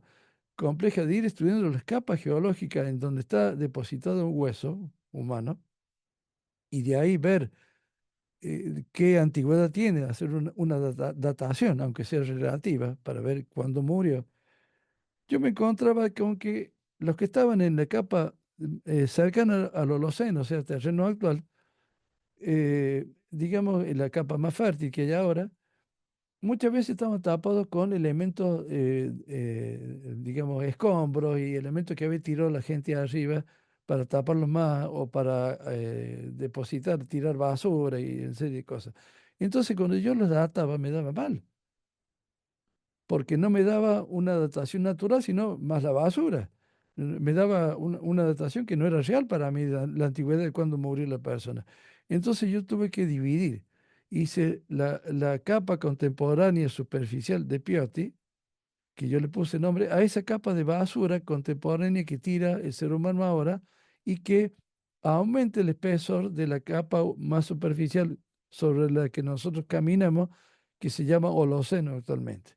Entonces hice una división de las dos capas y ahí sí me volvieron a dar las dataciones más o menos relativamente bien. ¿M? Entonces, volviendo a Nazca, si acá la capa, se pusieron las momias estas, y fue tapada naturalmente es una cosa. Y si fueron tapadas artificialmente, o sea, culturalmente, vamos a la capa contemporánea y superficial de Pioti, que sería en este caso la diatomea, que tapó todas estas momias de Nazca, pero que para que duren hasta ahora en la superficie del cuerpo, seguramente abajo le han puesto un sustrato de pegamento que se adhiera con algo al cuerpo de las momias. ¿Eh? Entonces, todo eso va a alterar y varía lo que dice este médico de que serían manos más modernas o no, porque hay que analizar todas esas cosas, porque ya las partes blandas en la diatomía se van a conservar más que lo que se conservaría, según lo que él aduce, en la mano, poco tiempo en las partes blandas en una mano, entonces sería más moderna. En este caso quizás se alargue el tiempo de duración de las partes blandas porque la diatomía y el sustrato ese le han permitido que se seque más y se pegue más a la parte ósea y se mantenga. Entonces ahí donde yo ya empiezo a ver de que no sé si realmente puedo pensar de que porque tenga partes blandas así es más moderno o no. Y otra cosa, ya especulando un poco más fino, si realmente las manos estas tienen partes blandas que son más modernas y no tan antiguas porque si no desaparecerían las partes blandas, ¿qué hacen en Nazca con un carbono 14 de 1000 años de antigüedad? Quiere decir que las han llevado del futuro hacia atrás a una época más antigua, a una mano que es de menos antigüedad. Entonces ahí yo me voy acercando a lo que yo mismo dije de que esta gente venía del futuro y no del pasado como yo creía. Sí, sí, sí, ¿Eh? sí. Entonces, yo esto lo digo no para discutir con nadie ni nada, porque no soy capaz de hacer eso, pero yo busco argumentos y me encajan nuevamente los argumentos que yo he esgrimido hasta ahora en la investigación. ¿Mm? Ok, muy bien. Ah, me dijo que me iba a mostrar los ángulos que hace de las cabezas de los de 60 centímetros. Yo no, eso los tengo, yo creo que le pasé a algunos a ustedes de eso. Sí, sí, sí, sí me los pasó. Lo que le puedo leer algo, se lo tengo que leer porque yo los números me los olvido, ¿no es cierto? Pero, Ok, muy bien. mire, a ver. ¿Le parece si voy mostrando las imágenes que me mandó mientras usted lee? No, no, pero antes quiero decirle algo más que habla sobre la tridactiles y estas cosas. Ok, También hay que tener en cuenta la capacidad humana de adaptación a todo esto, porque recordemos que hay gente que nace sin manos por una deficiencia genética, ¿no es cierto? O algún medicamento, bueno, o gente que tiene un accidente y se corta una mano o se cortan los dedos y cosas por el estilo. Todos sabemos de que más en la persona que nació sin el desarrollo, por ejemplo, de los dedos de la mano, muchas veces suple con otra parte del cuerpo lo que le falta. ¿M? Así vemos que hay pintores sin manos, por ejemplo, que hacen grandes cuadros con la boca, tomando el pincel con la boca o con los pies. ¿M? Bueno, entonces, y mucho más, bueno, cuesta más adaptarse si es que la persona ha tenido un accidente y ha perdido los dedos, pero también se adaptan. ¿Eh? Bueno, ¿esto qué significa? Esto significa volver a despertar genes dormidos. ¿Eh? Y esa es la gran capacidad que tiene de supervivencia la especie humana. Fíjese que cuando una persona tiene esa incapacidad que yo le digo, desde el punto de vista laboral, ¿qué se hace? Si es incapaz de trabajar por la falta de mano, se le hace una discapacidad que se llama, que es revalorización de toda la utilidad que le queda al hombre después de haber perdido su mano. Se toma un nuevo 100% de la capacidad humana. ¿Eh? Y entonces ese hombre vuelve a trabajar, supongamos, con una discapacidad, por eso está la ley de los discapacitados, ¿eh? Que creo que todo el mundo existe, en donde se revaloriza de nuevo la capacidad humana. Y esa capacidad humana no se la revaloriza solamente para trabajar, para que tenga una vida normal. Se la revaloriza porque se reconoce de que la especie humana tiene la capacidad de despertar genes dormidos frente a la adversidad de las cosas. ¿Mm? Entonces, eso mismo es lo que está pasando acá en estos fenómenos de los seres de Nazca. Para mí, por la situación en la época que aparecen, justamente por la evolución que van llevando, van despertando genes dormidos que son del chimpancé, del mono, del ser anterior y del Homo sapiens. Entonces no ha habido manipulación genética, como yo dije antes, en Nazca en esa época, queriendo hacer gente híbrida en base a genes de monos. No, es como dice usted que fue algo natural, ¿no? Claro, Mezcla de especies natural. por ejemplo, yo no sé si lo dije la otra vez y si lo digo, disculpe, pero Darwin vio los pinzones, hablamos de los pinzones la otra vez. No, no, no. Bueno, cuando Darwin estudia en las Galápagos, va a estudiar la fauna, flora, bueno, encuentra que en una isla había pinzones, un pájaro, que tenían el pico largo, que se adaptaba al tipo de comida, que tenía que usar un pico largo para obtener la comida. Pero en la otra isla había otro igual pinzón, pero tenía un pico romo, cortito, que se adaptaba a romper comida de la otra isla. O sea que un pájaro de una isla no iba a la otra isla, sino que se mantenían separados y cada cual adaptaba su estructura para sobrevivir. ¿Eh? Bueno, eso es, sacando las diferencias, bueno, ahí está el comportamiento genético, y ya lo dijo Darwin en esa cosa. ¿Eh? Bueno, entonces eso es como un ejemplo más para, para que no nos asustemos de la tridactilia, que no nos asustemos tanto de las capacidades. El hombre tiene una capacidad potencial de adaptación que es fabulosa, pero que también le lleva a evolucionar y le lleva a terminar de sus cosas finalmente.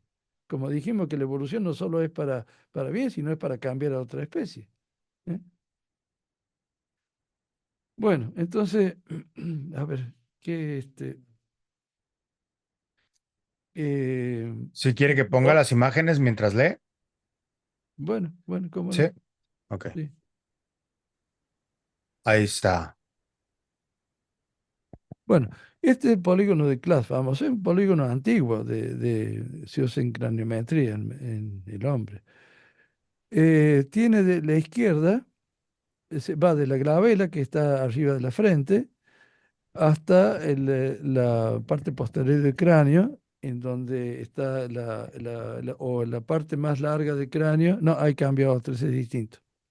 Este mejor, ¿no? Es. Bueno, entonces cada uno de los 4 puntos significa la glabela a la izquierda mía, ¿no es cierto? Arriba de la nariz, digamos. Y luego la más posterior, atrás en el occipital, sería la parte más saliente del cráneo, que puede coincidir con el opistocráneo o puede coincidir con la protuberancia occipital externa o no. o de acuerdo a la forma de cráneo y todo eso, ¿no? Bueno, o puede coincidir casi con el lambda, ¿eh? Bueno, el otro punto de más arriba de la cabeza, en la bóveda craneana, coincide con el bregma, que es la unión del frontal, de la sutura frontal con la sutura sagital de los parietales. Muchas veces se la toma 2 centímetros más atrás de ese punto en el hombre.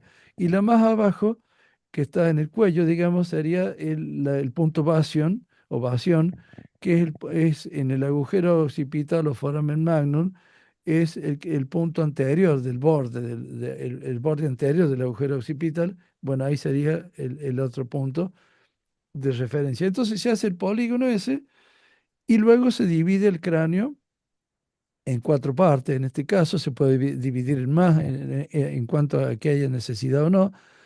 Eso se usó muy antiguamente para ver, fíjese, en la época aquella querían ver cómo iba creciendo del mono al hombre el cráneo. Entonces se iba viendo cada cuadrante que se había dividido en 4 partes, cómo iba creciendo la parte frontal, la parte occipital o superior, la parte inferior o anterior, que sería la de la hipófisis, y la inferior posterior, que sería la del cerebelo, ¿no es cierto? Bueno, en este caso encontramos que, a ver, el ostento imprude, yo lo voy a nombrar como yo le puse el nombre.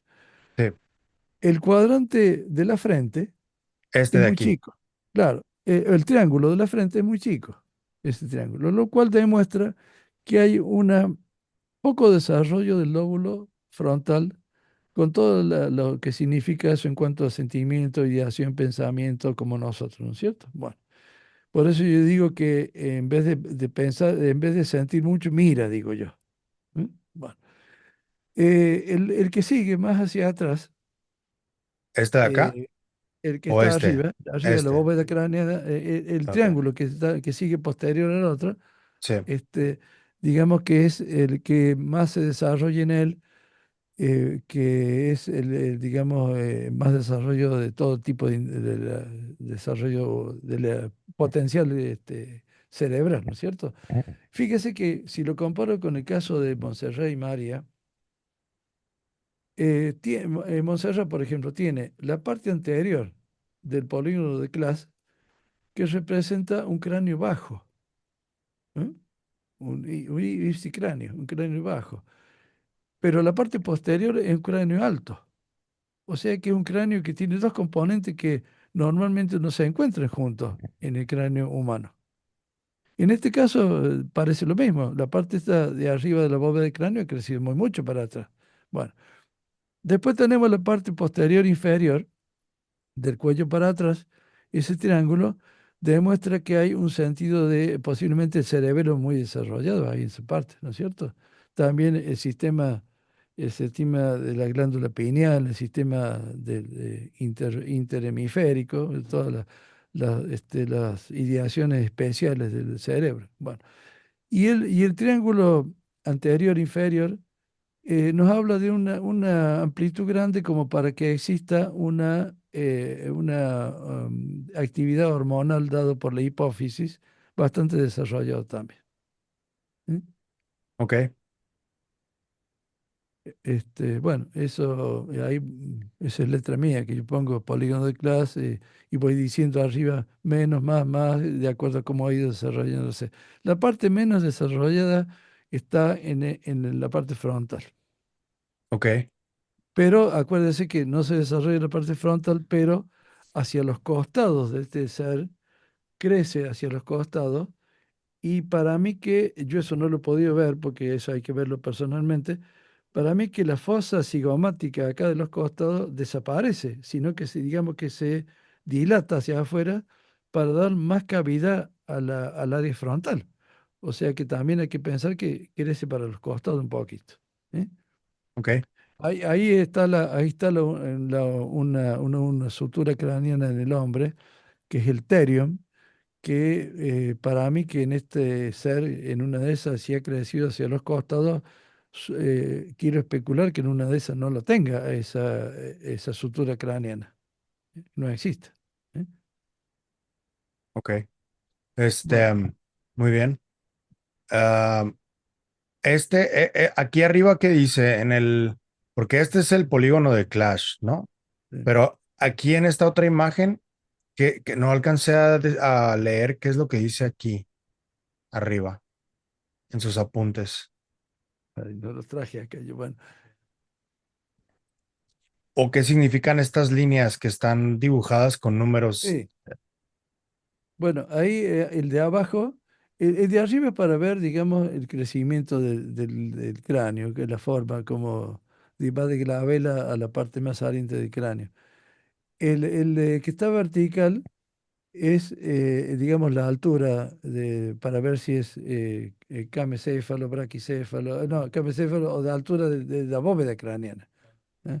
Bueno, Ok, y el de más abajo es el famoso plano de Frankfurt, ¿eh? Que ahí yo, el plano de Frankfurt, como no tiene orificio externo del oído, yo especulo en ponerlo donde está el oído interno, ¿no es cierto? Y que pasa por el borde inferior de la órbita de la cavidad del ojo. ¿Eh? ok. Bueno, entonces ahí eso es para delimitar un poco el plano de Frankfurt, que usted fíjese que ahí, si uno supone que está en posición aparentemente parado, está prácticamente bastante horizontal el plano de Frankfurt ahí. ¿Eh? O Ok. sea que bueno, uno puede especular cómo sería este individuo estando de pie, ¿no es cierto? Y ahora nos puede ayudar a entender esta otra imagen. Sí, eso tiene una serie de, es más complicada. Espérese. Yo acá creo que he anotado algo ahí. El ángulo de Reicher, ese que está de 92 grados, Ok, que va del lambda, L, arriba dice, con verde dice lambda, luego sigue abajo con la protuberancia occipital externa y luego baja hacia el foramen magnum. ¿Eh? ok. La parte posterior, sí, la parte posterior ahí del foramen sería la parte posterior. Bueno, en este individuo en los dos me daba uno 92 y otro 90 grados del ángulo, allá el ángulo, donde está marcado el ángulo así, ¿no? Bueno, Sí. em, este ángulo baja de graduación. eh, Acá yo lo noto porque si no me olvido.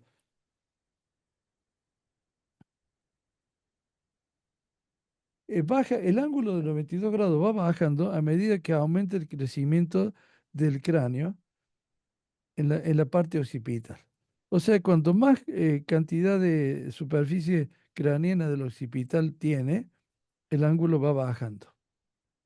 Y esto yo lo hice por lo siguiente, porque yo comparé con cráneos de aborígenes tehuelche de la Patagonia Argentina, donde tienen un ángulo de 123 grados más o menos, eh, y donde a pesar de que se hacían deformaciones craneanas con vinchas ellos, no les variaba.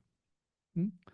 Entonces, en este caso, no hay deformación craneana de nada, pero digamos que ha ido evolucionando. O sea, al haber crecido más el cráneo hacia el modernismo, digamos que se ha ido achicando el ángulo de 92 grados.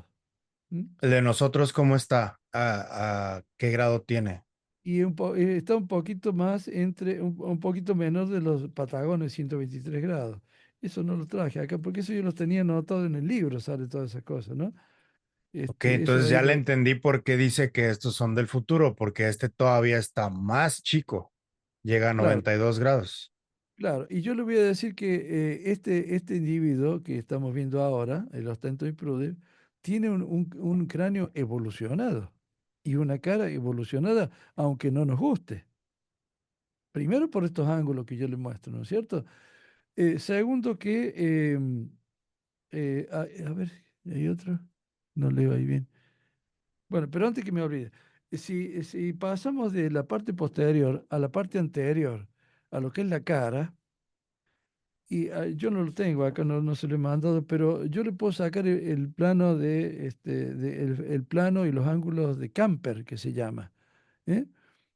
De ahí viene la norma lateral de Camper, que fue el que inventó analizar el cráneo de perfil, que fue un científico Camper de la época de Broca. Bueno, ese ángulo de Camper y el plano de Camper nos da, trazando una vertical entre la ceja del individuo, la nariz y el mentón de la persona, nos da que en el hombre siempre es menor, comparándolo con un plano horizontal de Camper, nos da un ángulo menor a 90 grados en el hombre. Y a medida que nos vamos hacia el Pithecus más anterior, nos va achicando, se nos va haciendo más agudo ese ángulo. ¿Eh? Entonces, ¿qué dicen los clásicos de esto? Dicen que este ángulo de Camper, el plano de Camper, es para demostrar la belleza del rostro de la persona. Y ese es un concepto propio de 1850. A lo mejor la belleza en esa época era de una forma y ahora ha cambiado o no, no sé, bueno, de acuerdo al gusto de la sociedad que lo use.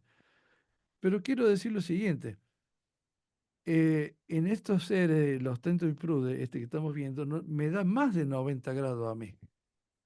O sea que me da un cráneo que se escapa de la belleza de la cara humana, pero que es más evolucionado.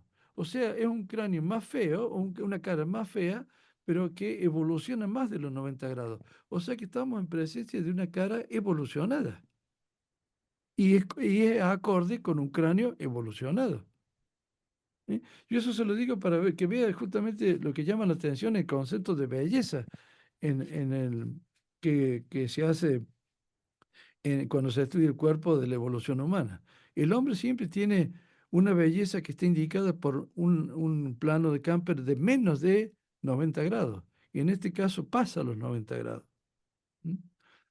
De allí surge una serie de discusiones del famoso método áureo, del número áureo de las especies y toda esa cosa, en donde muchos artistas querían llegar a la perfección dibujando el cuerpo humano y sabemos que el cuerpo humano no es perfecto, es asimétrico, ¿eh? En De todas las acuerdo partes. a esto que me está diciendo, le quiero hacer una pregunta que me brotó ahorita. ¿Sí? Ya ve que salió la hipótesis de los criptoterrestres Sí. y en hace más o menos 12.000 años, 11.500, 12.000, hubo cataclismos y hubo la era de hielo. Yo le quería preguntar si usted cree que sea posible de que seres como estos hayan podido evolucionar antes de esos cataclismos hasta este punto y cuando sucedieron los cataclismos se pudieron haber ido al subterráneo para protegerse y luego salir otra vez, porque al parecer son nuestros descendientes evolutivos, pero yo quería preguntarle si usted cree que pudo haber sido posible esto, que se haya dado este fenómeno y que por eso parece que son del futuro, pero realmente ellos antes de estos cataclismos pudieron haber llegado hasta este punto evolutivo y cuando pasaron estos cataclismos que se fueron al subterráneo. ¿Cree usted que esto haya sido posible? Bueno, antes que me olvide, le contesto primero esto de lo que usted dijo. Les hago una pregunta, ya le contesto lo otro. ¿Se dan cuenta por qué yo en México dije que eran del futuro y no del pasado? Con lo que yo estoy diciendo, ¿no es cierto? Bueno, ahora le contesto lo otro. Yo no creo, eh, siempre esgrimiendo la modesta teoría mía, yo no creo que haya pasado eso, ¿no? Porque me parece que tendría que haber más registro de algo de eso que ha pasado. No lo puedo saber porque en una de esas sí pasó, pero yo de acuerdo a los métodos que yo manejo, para mí no ha pasado eso. Para mí se ha producido ese fenómeno genético en Nazca, que le tocó a esa zona que pase y que yo le expliqué por qué el ser anterior y todas esas cosas, bueno, pero no creo que esta gente se haya, digamos, refugiado bajo la tierra después de la glaciación y después ¿qué pasó? ¿Se murió y quedaron ahí? No, no creo yo. Yo más vale tendría que tener más antecedentes en el mundo, ¿no es cierto?, de fósiles y todo ese tipo de situaciones. A mí, no sé, No quiero hablar más porque me puedo equivocar, porque hay que analizar todo. Y lo que usted me pregunta es muy lógico y vale la pena estudiarlo, ¿no es cierto? Pero por lo menos por lo que yo voy viendo modestamente y lo que yo voy manejando dentro de lo que mi ignorancia de todo, yo me inclino a pensar en otro tipo de causa de lo que sucedió en ese momento ahí, ¿no? Y yo Ok, no, no, eso de la cripto, cripto seres que viven, no sé, no puedo decir nada de eso todavía. ok, Yo me voy a la parte genética, a la parte evolutiva. Fíjese que a mí me pasa que yo vuelta a vuelta vuelvo a hacer todas estas mediciones que usted me muestra y que hablamos. Yo cuando tengo un tiempo las vuelvo a constatar y qué sé yo, porque por ahí se le revuelve la cabeza y dice, bueno, pero y vuelvo a hacer.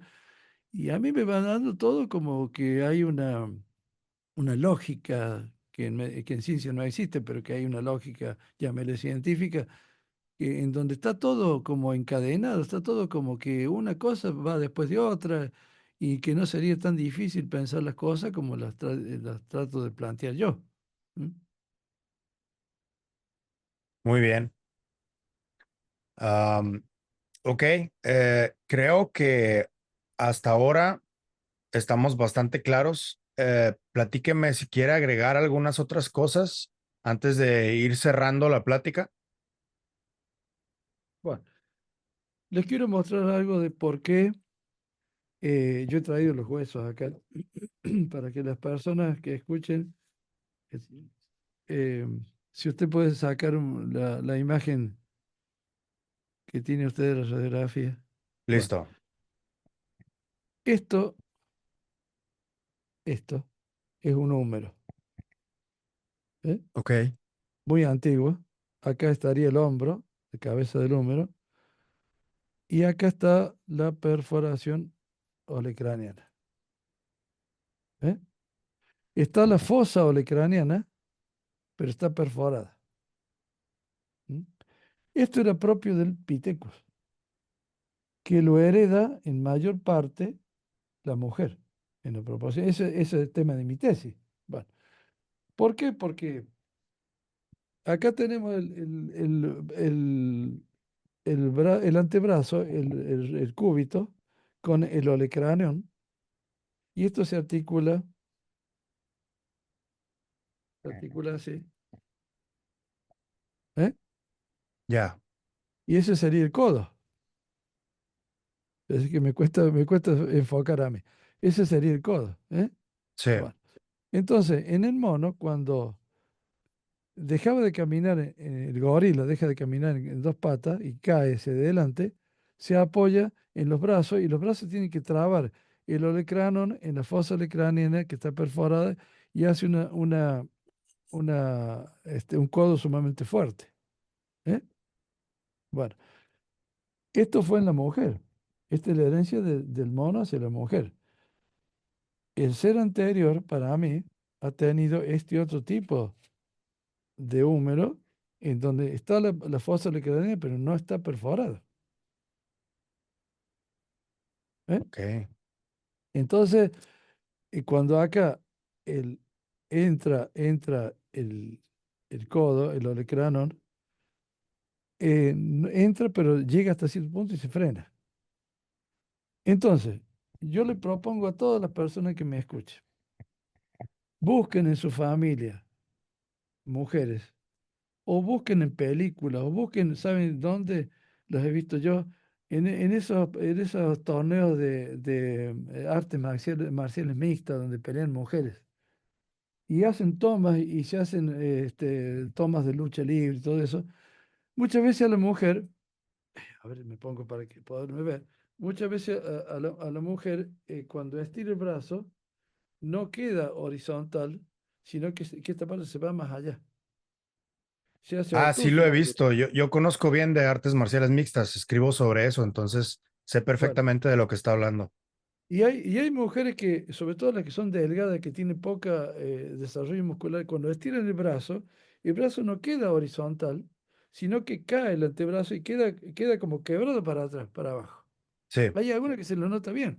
Bueno, eso es porque tiene la perforación olecraniana en la fosa craneana, como el Apithecus, el Australopithecus.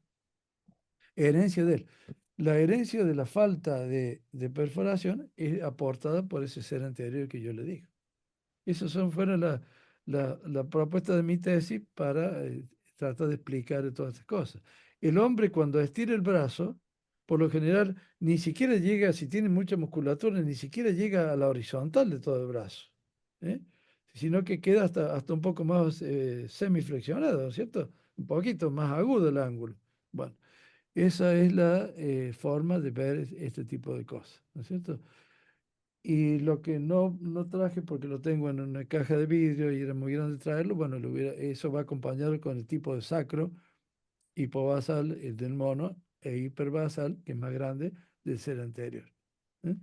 Entonces, bueno, son elementos que uno los va usando, que yo cuando hice mi tesis no me imaginaba que los iba a terminar usando en estas cosas, pero que me sirven para tener argumentos para pensar lo que yo siempre dije.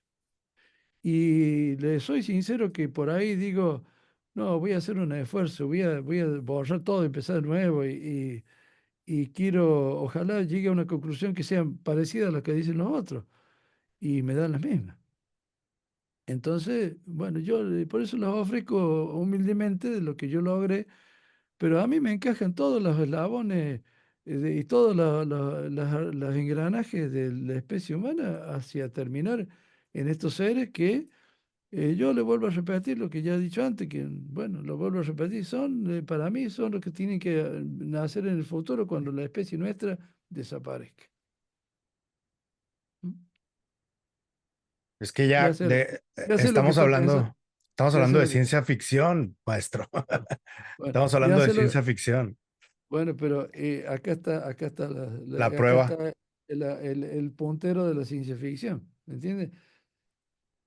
Cuando uno se pone a medir cosas, yo soy muy reacio a creer cosas. Es más, yo he sido muy discutidor y me he cerrado muchas veces. Y si yo no encuentro, cuando salgo a una expedición a Monte Cerrado, si yo no encuentro tal cosa, no hay tal cosa. Y bueno, pero después me pongo a sumar y restar y hago esto y miro, qué sé yo, y por ahí les aseguro que en un principio hasta me daba vergüenza decir, a ver, mira lo que logró, no, pero no puede ser que yo diga esto porque me van a sacar corriendo. ¿Eh? Bueno, entonces, eh, puede parecer ciencia ficción o no, yo no soy especialista en ciencia ficción, nada. Yo trato de transmitir lo que uno va logrando ver. ¿Me entiendes? Yo encontré esto, bueno, ¿cómo se ve? Bueno, ya vamos a ver cómo se ve, tratamos de medir, de darle vuelta, opinión de otro y lo demás. Entonces, hagan bien las proteínas de la cabeza de llama y después hablamos. O por Muy lo bien, menos, o por lo menos hagan una teoría o una presentación científica, ¿eh? Como tiene que ser, que tenga validez y hay que agregarle un montón de cosas más, ¿no es cierto? Eso se llama. Porque puede salir otro que diga, sí, en aquella época rellenaban con grasa de llama la cavidad de cráneo de estos seres porque querían conservarla más. Entonces a lo mejor le ponían los grasa de llama adentro y quedaron adentro. Va a salir otro que diga ese tipo de cosas y así no vamos a terminar más. Entonces, bueno, ya que usted me pide una conclusión final, bueno, ahí está la conclusión mía. muy bien. Muchísimas gracias, doctor. Ha Yo sido, le agradezco muchísimo lo que usted, la accesibilidad que tiene para presentar estas cosas, porque es necesario que cada uno y ojalá las otras personas también hagan lo mismo para ir construyendo los escalones esos científicos que hace falta en el mundo. ¿Eh? sí, que no es fácil porque pues, son temas delicados que cambian paradigmas y que toda la gente se resiste siempre. Y por eso estoy intentando hacerlo. Tal vez no soy una persona científica. Yo fui criado por doctores, mi mamá y mi papá, los dos son médicos también. Y por ahí les aprendí unas que otras cosas del lenguaje. Por eso tal vez me hice comunicólogo, pero pues estamos haciendo el intento y creo que hablar con gente especialista como usted nos va a acercar un poquito más a poder estar de acuerdo, sobre todo, que eso es lo que importa, porque estarnos Sí, sí. peleando como está el Ah, mundo ahorita, ah. no conviene, no conviene. Tenemos que llegar a la misma página, si no. Imagínese. Hay muchas cosas que hablar y muchas cosas que van a seguir y esto no se soluciona fácilmente ni tan pronto. Quizás pasan generaciones, quizás tenga que cambiar las culturas y el hombre a lo mejor demostrar que sirve para algo más, ¿no es cierto? Y rever toda la vida del hombre, la vida de la tierra y bueno, y recién ahí a lo mejor podemos llegar a algo nuevo. Ojalá que lo podamos ver. Y si no, bueno, que algún día se enteren de que usted y yo charlamos y que hablamos un montón de cosas raras y que aparentes raras, pero que no son raras porque acá están, ¿no es cierto? En este, en este hueso y cosas por el estilo. Bueno, por lo menos eso, por lo menos haber aportado algo. ¿M? Sí, Únicamente pues interés científico. muy bien. Muchísimas gracias por otra plática más. Espero que volvamos a hacer otra ya conforme vayan saliendo más permisos. Y le voy a decir también, estamos intentando armar un equipo de científicos para poder ir para allá, para el Perú, y que puedan investigar en persona a estos cuerpos. Estamos intentando conseguir fondos para esto y usted es una de las personas que queremos tener ahí. Entonces, le vamos avisando cómo va todo ese asunto porque tampoco va a ser fácil todo em, la política y todo esto que se tiene que hacer, pero le voy avisando que es un esfuerzo que vamos a intentar hacer y que queremos que usted esté ahí con Bueno, nosotros. yo desde ya le agradezco mucho. Cuenten conmigo en cuanto a las posibilidades que se den. Yo qué más quiero que ir a Perú, ir a visitar el lugar del hecho, es fabuloso. Vamos a sacar muchas conclusiones viendo el lugar y aclarando muchas cosas. Bueno, y muchas gracias desde ya. Y bueno, en la medida que uno pueda, con mucho gusto yo voy a estar colaborando con ustedes. ¿Eh? Muy bien. Le agradezco Muchísimas gracias. le agradezco lo que usted me ha dicho y lo valoro. No lo esperaba, pero lo valoro lo que usted me acaba de decir. ¿Eh? Sí, pues yo creo que es lo lógico, porque usted ha sido las personas más claras y más abiertas en el tema, y creo que si alguien merece, es gente como usted, gente como el doctor Salce. El doctor Salce ya fue para allá, pero yo creo que lo que usted se encontró es para mí lo más importante en cuanto a cambiar paradigmas y creo que tenemos que seguir escarbando en esto. No ha terminado, apenas empezó. No, no, recién es la primera mitad de la primera hoja. ¿Eh? Sí, Falta muchísimo. Bueno, sí. yo desde ya le agradezco mucho lo que me acaba de decir y bueno, trataré de hacer lo máximo que se puede hacer. Sí, Muy bien, maestro, doctor. Esperemos que nos vemos pronto, seguimos en contacto sí, y sí, sí. muchísimas gracias. Nos vemos a la próxima, ¿le parece? Voy a parar la ¿Cómo no? grabación ahora. Sí, señor, le agradezco mucho a usted. Muchos saludos y que ande bien. ¿Eh? Muchas Muy gracias, amable. maestro. Gracias.